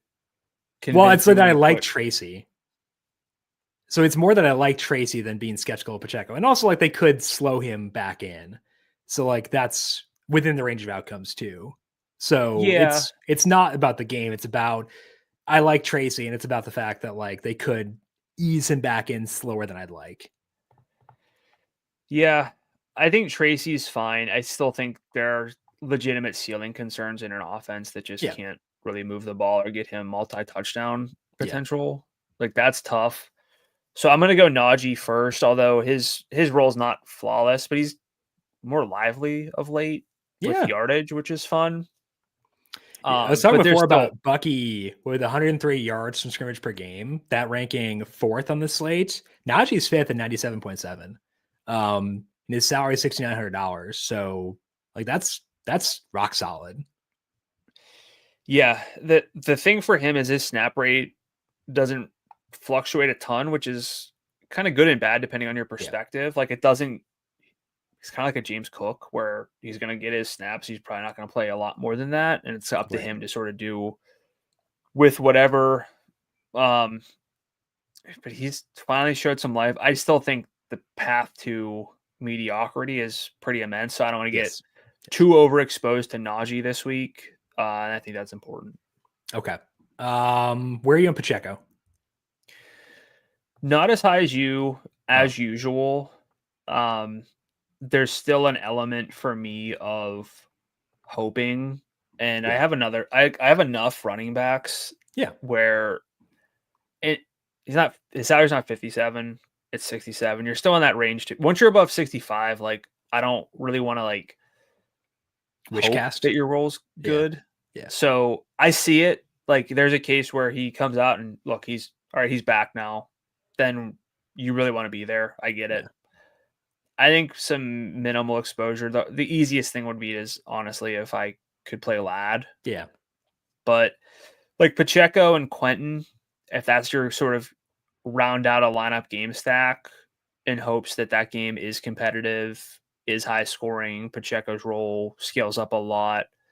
I could see that. But I think Pacheco that's hard. I don't put you on the spot there because you might not play many Chargers. But Pacheco to me is very traditional game stack only kind of play. Are you higher? Like, it's not fair because like you don't love the Chargers individual players a ton, but does he sort of fit that mold for you? Or are you actually higher than that? Higher than that. Okay. I still might rank him third. What's your expectation for Pacheco then? Well, I think it's possible he gets his like let's say he plays the old Kareem Hunt role. The Kareem Hunt's been in for a bit. We were like kind of okay with Kareem Hunt at $7,500 when Pacheco was ruled out 2 weeks ago. Yeah. And so it's like, I mean, if he gets that role, Hunt is like, you were sending me some expected touchdown numbers. Like he's been a touchdown underperformer. So it's like that role is good in terms of touchdown expectation too. That whole team has been. Yeah. So it's like, I think that's in play. So that's kind of where I settle in. I think that's the best case you've made for him so far. Yeah. So like if he plays the Kareem Hunt role for 67, that's pretty good. And I'm interested in that. No interest in Nick Chubb, no interest in ETN. Swift is the next guy I think we should talk about. $63 for him. Again, if there's no Roschon Johnson, then I'd rank Swift above Najee, above Pacheco, above Tracy. Do you agree with that? Yes, pretty easily, I think. Yeah, I think so too. If Roschon does go, would you get to Swift or no? I don't think so. I think I agree with you there as well. Because like he gets vultured to the goal line by Roschon and offensive linemen and stuff like that. Hypothetically, if there were no Bucky, I would use some Rachaad White too at 62. He's looked really good. He's played good football recently. Yeah, he's like rejuvenated. That's kind of fun. And it's tough because like we used so much Rachaad White last year. I know the target volume is down, but I'm pretty I think he ran more routes than Bucky last week. He ran half the routes. So it's 50% for White and 30% for Bucky. Yeah. Which was kind of flipped in week 12, but also pretty much what we saw in week 10. So like, and Rachaad White played in overtime last week because Bucky was banged up. Like Bucky played too, but they trust him. And I think that's important. So I would use him pretty happily at 62 if Bucky couldn't go for whatever reason. Swift without Roschon or White without Bucky? I think that Sean Tucker's more likely to work in than anybody in the. I mean, like Travis Homer would play, but he'd just be like the empty calorie third down snaps. So I'd probably go Swift, but I'd view White in the same tier. Same for you? I think I'd go White for offensive expectations, but fair enough. We're not that far removed from like a Garendo, Swift, White. We got them all. Yeah. Would you do that this week? Happily. Absolutely. Okay. Make it easy to get to Josh Allen, Puka Nacua, Justin Jefferson. Are you low enough on the higher salaried backs that you're hoping that kind of happens? Kinda. You don't. Okay. Not like low on them necessarily, but like, I'm like, I would take that out if it were presented to me. Because some weeks there's like opportunity cost where it's like, okay, we have Rachaad White, but like got Saquon who's undersalaried and Kamara who's like 70s getting all this. That's really what we're getting. So I'm kind of hoping for that too. I'd be okay with it. I think it's priced up enough at the top where, Saquon could still torch us. I get it. So can Kamara, honestly, but the salaries really help. And then the final guys to discuss are Braylon Allen. I almost said Braylon Hall. I next him up earlier too. This is the BR. Braylon Allen and Isaac Garendo. Have you budged on Garendo 100% yet? Because I have not. No. Okay. Nobody's going to get the salaries there.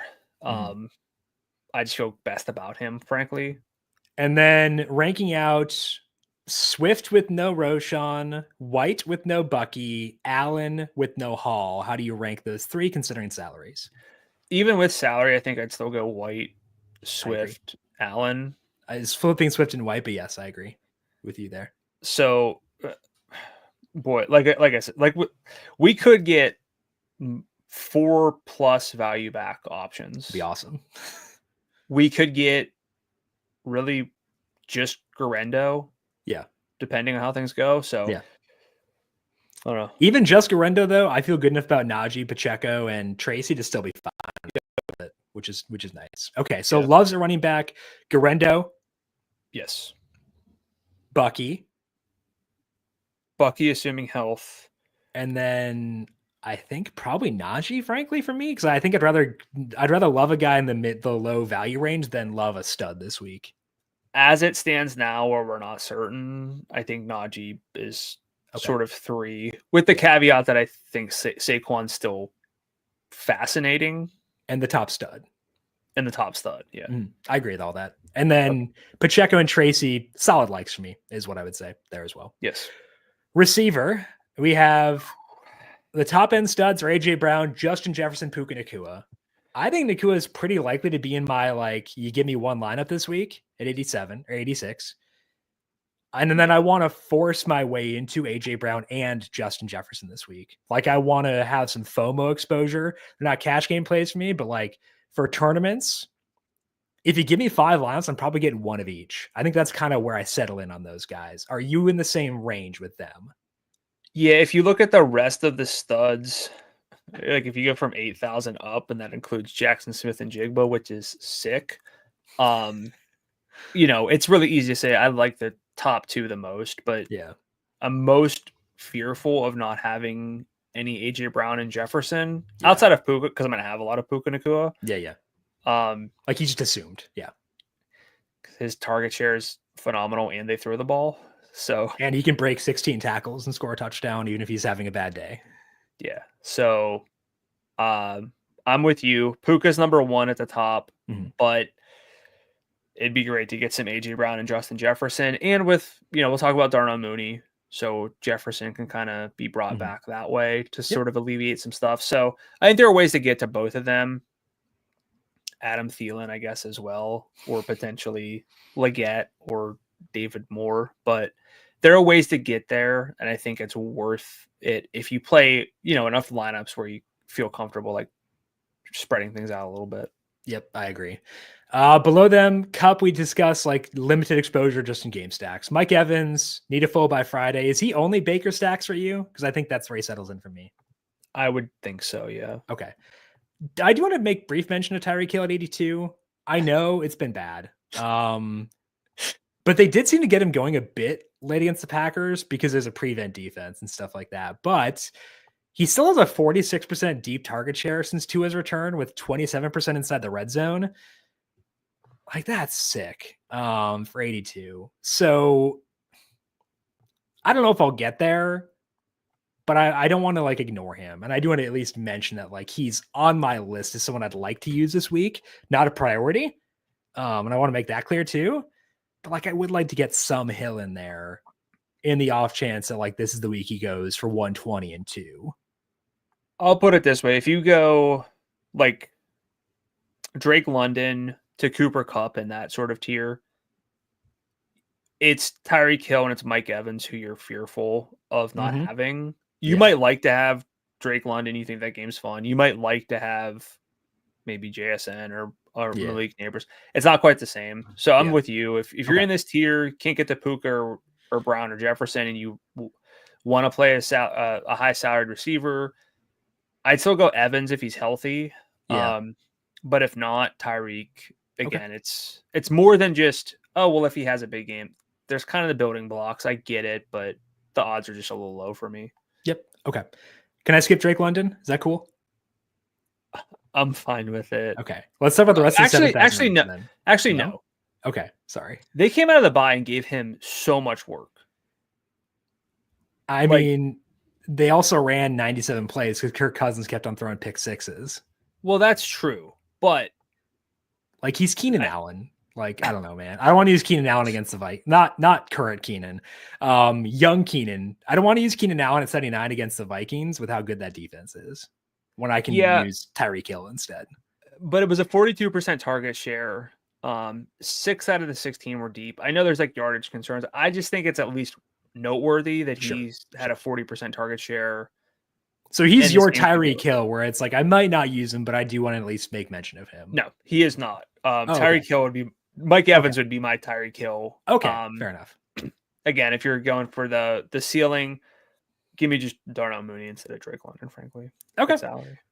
So the rest of 7,000 range is Lad McConkey, Debo Samuel, Garrett Wilson, Devontae Adams, Devontae Smith, George Pickens, DK Metcalf. Any guys you're like clamoring to use there? Clamoring, not exactly. I will say the buy low model is kind of high on Debo and Garrett Wilson. You've pointed this out, but Debo's making plays on returns. He's, I believe, he looks so good on returns, and he can't do diddly squat on offense. So frustrating. He is, I think, 7th. I made a note of, but I think he's 7th in all-purpose yards because like he's just ripping off like 60-yard returns, but doesn't score on them. He's not getting used a ton, but if there's a week for him to get use, right, could be this one. I mean, I agree. Like, gosh, that box score is it's abysmal. It's brutal. I don't know what they've done. I can't call him my boy, but your boy. I mean, but they got to start winning. I was going to see what the Debo and Niners defensive stack was going to be, but they're 46, so I can't do that. Oh, well. They have to start winning. Like, I think they're almost in give up mode is the issue. That's my concern.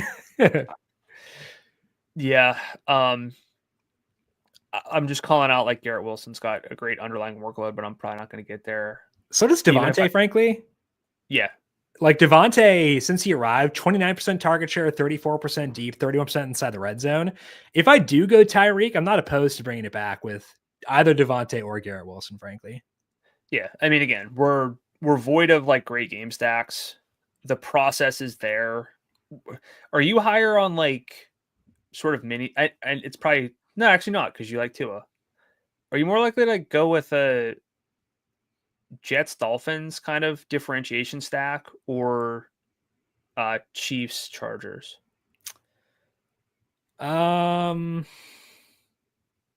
Chiefs Chargers probably. Okay, because like we've got Adams and Wilson with actual roles. The Chargers, if we don't get Ladd, like if we don't get Ladd, then I would go Dolphins Jets because I can't like I can be fine with Quentin Johnston, but that's it. They might give everyone an 18% target share. Right. And that doesn't do much for us. So this one's not bad if you're looking for like, where's the game where I can just kind of do a little bit different without getting silly. Are we overlooking DK as like a Trey McBride bring back? Probably. He's been fine. He gets to play indoors this week. I don't know. So like he now has a better target share. since their bye than JSN. It's 26%. It's not bad. He's got 44% of the air yards. This game was just such a letdown 2 games ago for them. It could be the same. It could be better. I wouldn't go Marv. I'm so tired of Marv. But McBride and Metcalf as like a kind of go chalky elsewhere. You play the value backs, you get up to that. It's probably heads up DFS right there. Yeah. Okay. I like that. Lad, if he goes $7,000, like let's say he's full by Friday off the injury report, is he a cash game consideration for you? I mean, coming off of a 52% target share. Yeah.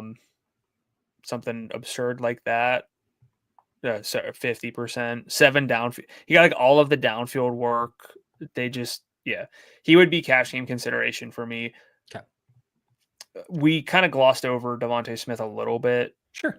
Do you have like fear like you do with, it's not, just call him AJ Brown exactly, but like, I think I want to have around the similar percentage of both because it's kind of the same thesis with both those guys where they may throw a bit more to keep Saquon fresh, or maybe it's a closer game than expected. And also like he does benefit from no Goddard. So I view them similarly. I think all of this whole slate comes down to probably take the running back value that we actually get. Yes. And then from there, you probably just got to try to stack. Like your lineups are going to differ. You're going to stack different games when you build a lineup. Yep. If you want to play Jalen Hurts with Devontae Smith and some sort of Panther, I get it. If you want to go Tua with Tyreek, maybe a Garrett Wilson or Devontae, like it's going to be dependent on that. I just, we're almost to the end of the show and I haven't really moved off of that. Yep, I agree. Okay, 6,000 range. I love Jacoby Myers at $6,700. Pretty into him. Again, I know that's weird. I love hearing that. DJ Moore, I don't mind. He didn't practice on Wednesday for, I think it was a quad injury for him. But 16 targets last week, good yardage. Niners defense isn't very good. Juwan Jennings, $6,400. His role has still been very, very solid. 31% target share in 2 games with Brock Purdy and George Kittle without Brandon Ayuk. Still like that. I don't mind Ridley at 63. Don't mind DeAndre Hopkins. Don't mind Jerry Jeudy. Don't mind Jordan Addison. So I like a lot of the 6,000 range guys. If I were to pinpoint my like favorites, I would probably say Jacoby Myers towards the top. And then Jeudy, if there's no Tillman, I guess. What about you? Who's like the standouts? And do you like this range as much as I do? I do like this range. A lot of names. You got to sift through them. Then again, it's going to come back to game stacks. It'll kind of depend on how you get there. If you like Baker, Jacoby, you bump him up, but we might be you called him out, but like Juwan, their offensive expectations are still pretty high. Yeah. He is not that far removed from just kind of flamethrower and a slate. He's got yardage upside. He's a good football player. And again, if they haven't already given up, this game matters a lot. Yeah. I'm not convinced I think they gave up on Sunday night in the conditions, but this is their last chance here. So getting Juwan involved is pretty appealing. The problem is I don't love, like I'm okay with the Bears receivers where Odunze continues to have like work, but not a whole lot to show for it. Since the coordinator change, Keenan's at a 27% target share. DJ Moore's at 26%. Rome's at 23%. It's not bad. But like you get Swift, Juwan stacks, I'm fine with that. So I think I'm probably a little higher on Juwan than I would have thought. Okay. Calvin Ridley's still appealing as always. He's getting a lot of downfield work. Best possible matchup by adjusted pass defense. Revenge game. Maybe do you think he could do a Jerry Jeudy, right? Yeah. Why not? I don't know if he can get the yardage upside, but because he doesn't have Jameis. But Will Levis has some Jameis in him, but he's not Jameis, unfortunately. Yeah. So like Ridley's fine, but there's really no Jaguars I'd bring it back with. So I'm probably gonna be lower on Ridley than I'd want, but I see the case for it. Similar for Nick Westbrook and Keenan, but give me Calvin Ridley at those salaries, every time. Agreed. I get it with D-Hop, but probably Jeudy over Hopkins. They're even like they peppered Rashee Rice, but his snaps are always kept in check. His routes were like kept in check. Hopkins has to do a lot on a little more limited work than I'd want, and I'm just not convinced this game is great as others. So I get it, but I might go like Addison over Hopkins, and Judy's really staring me in the face. Is like, where do we rank him? So how are you ranking these guys? I'll say from Ridley on down. If there's no Tillman, I go Judy 1. Okay. If Tillman plays, and we're omitting Jennings, correct? We can include him, I guess. I'd probably go Juwan first then. Yeah. And then I guess Addison over Nuke. I think so. Okay, cool. We've seen it from Addison. He's got yardage upside. Yeah. You like catch and run upside, but also downfield target upside. Indoors, defense struggles against receivers. Yeah, I think that's fine. So I'd probably go Addison if Tillman plays. I do like some upper 5,000 range receivers. Darnell Mooney, Jalen Waddle, I think both pretty fun. I am cool with Amari Cooper, but not like actively seeking him out. He's more so like, yeah, I need to have some Josh Allen stacks. So I think for me, it's really about the high 5,000 range. Darnell Mooney, Jalen Waddle. How are you viewing the 5,000 range? I like it. It's mostly Mooney and Waddle for me. I agree. I still have imperfections with Waddle. Mooney's role was not where we'd won it last week. Again, just because they hammered Drake London. That whole game was strange. I don't know if it means they're like trying to change things up. Moving forward, like out of their week 12 bye. I don't really think that's going to be the case. The snaps were still there for Mooney. So were the routes. I think it just might have been some sort of specific matchup that they were going for. Mooney has some upside. He's not perfect, but the salary's way down. Didn't he get to 7K at one point, or like upper sixes? Yeah, he was close to it at least. Yeah. The role, if you just look at last week, yeah, you can say the role got worse, but he's still running 98% of the routes, same as Drake London. So again, it's banking on this game being kind of back and forth, which I think it could be. I think this game could also be terrible because of the quarterback play on both sides. But you mentioned the revenge factor here for Kirk Cousins too. They probably got to figure something out and get some downfield work going. So with Waddle, it's really all about the fact that he can have the game that he had 2 weeks ago, 144-1. You're not getting that out of most value receivers. So he's not a cash game play for me. I would say Addison's more the cash game play in this range at 6,000. Well, Judy, if there's no Tillman. But then Addison. But like Waddle has like ceiling potential, which you don't get a lot down here. So that's kind of the case for him, is that, which I'm fine with. I'm fine with that being the full case for a person. But like he's also been like weirdly efficient this year. Even when you include when Snoop Huntley was his quarterback, like he's been weirdly efficient this year. The volume's been bad, but like he can blow up, and I think that's noteworthy down here for sure.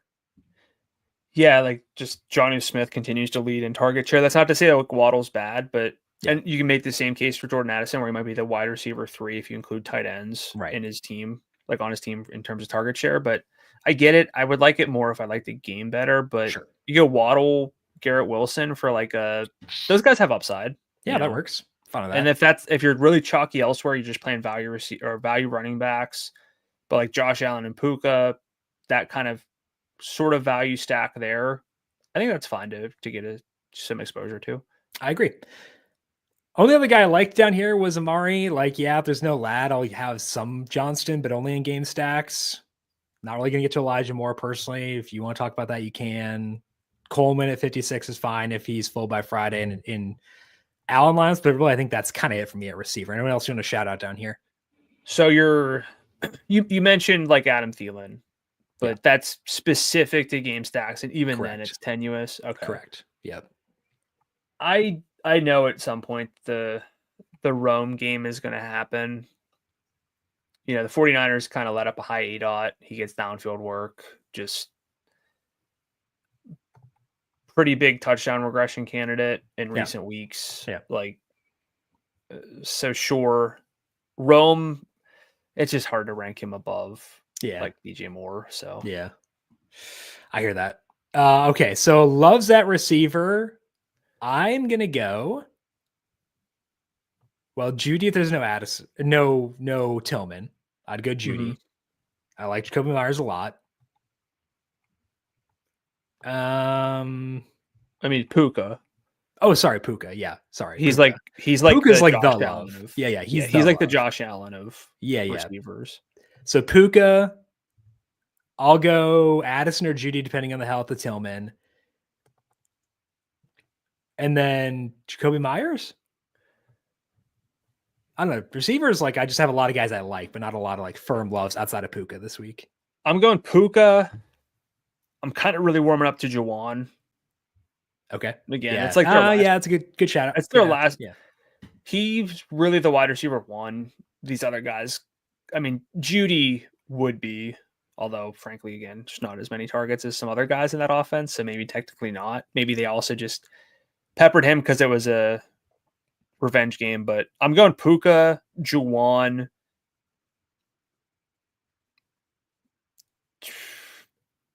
Addison, Judy. I don't know. They're all close. Jacoby's right there too. Okay. It's like 5 guys. Yeah. The Niners not even listed on FanDuel Sportsbook, and they're to make the playoff odds, which makes me sad. It's sad. Okay, tight ends. We love Brock Bowers. We love Trey McBride. I like Kelsey too. Johnny's solid. Not going to get to Kittle this week. Maybe I should, but I'm not going to. I think to me, the person I am most likely to have the highest exposure to is McBride because it is $800 in savings versus Bowers. But I'd like to have a lot of both, and I like to have relatively even exposure between those two. How are you viewing the studs at tight end? Love it. I came around to see what you were saying about, if we have some salary, we should really prioritize the tight ends. Bowers, yeah, he does lead in yards at the position, but only barely over McBride, who's due for big time regression. So McBride also missed a game. Sorry, yards per game. I just want to clarify. So, I know I said it like I'm kind of glossing over that game, but Trey McBride doesn't really factor in. He's correct. He's not in that game. He transcends that terrible game. He does. He's going to pull like a Ladd McConkey and sort of Kyler's going to be terrible, but McBride's going to get 100 yards. He's got like 90 yards in like 4 games. So he's just been, I think Bowers has 2. Like they've both been really close to 100-yard bonuses. Yeah. Not many tight ends can even come close to that. No. Kelsey kind of can, but like I don't really see it that same way. So Bowers and McBride, I think I'm with you where McBride I'm just more likely to have more exposure to. Yeah. Kittle could be like that X factor. There's actually just high market shares at tight end this week. There are 3 guys again at the 28% market share in their most relevant sample. It's insane. And those are the 3 I want to use in Bowers, McBride, Kelsey. I think those are my top 3. Mm-hmm. Kittle plus Swift is like intriguing. The problem is like there are a couple names with like lower salaries who are appealing. We talked about TJ Hockenson in detail, like his role's elevating. He's above a 20% target share recently. David Njoku, kind of appealing, but I get it if you're not there. Cade Otton, again, I can make a case for Cade Otton being, seeing 12 targets this week in a game that's fun. So I get it. Even Juwan Johnson's kind of appealing, but I'm probably not going to get there. So we finally have some names in the 5K range who I kind of like, but it's really hard to justify them over the top tight end. So I think my love's probably going to be McBride and Bowers, which is not a hot take, but if I can't quite get there, I think I'd go Hockenson and Cade Otton. Okay. I'd go Kelsey above both those guys, personally. That's fair, but I think so. My 3 favorite tight ends are all $6,800 or higher this week. Yeah, that's fair. But if you have 6,700 or lower for a tight end, I think Otton and Hockenson are the 2 standouts to me. Probably, if Kincaid's full by Friday, I might change my tune there. But okay, let's have this last final call. We might be able to do Porque no los dos, so this might not matter. But if you are only able to spend up for either tight end or quarterback, you can have Josh Allen, you can have Trey McBride or Brock Bowers. Are you going Allen? I'm going Josh Allen. Okay. And like Kate Otten if I need to. Okay. You could go Allen Kincaid too. So I think that makes sense. Sure.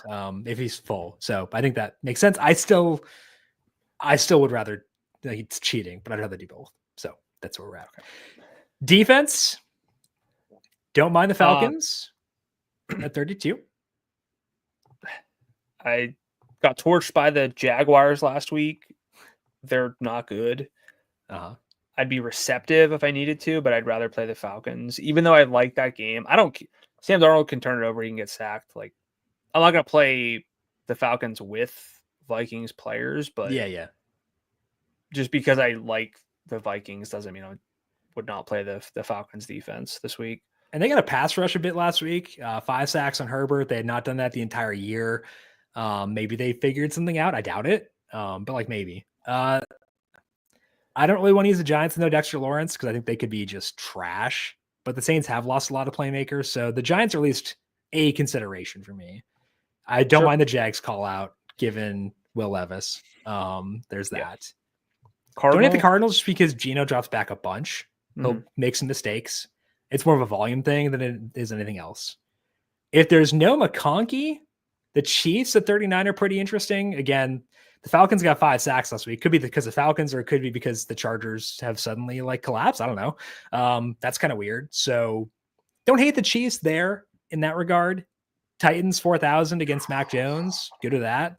Yeah. So I don't think I need to spend above 4,000 this week. Given I have the Titans, Chiefs, Cardinals, Jags, Giants, Falcons, I can all use.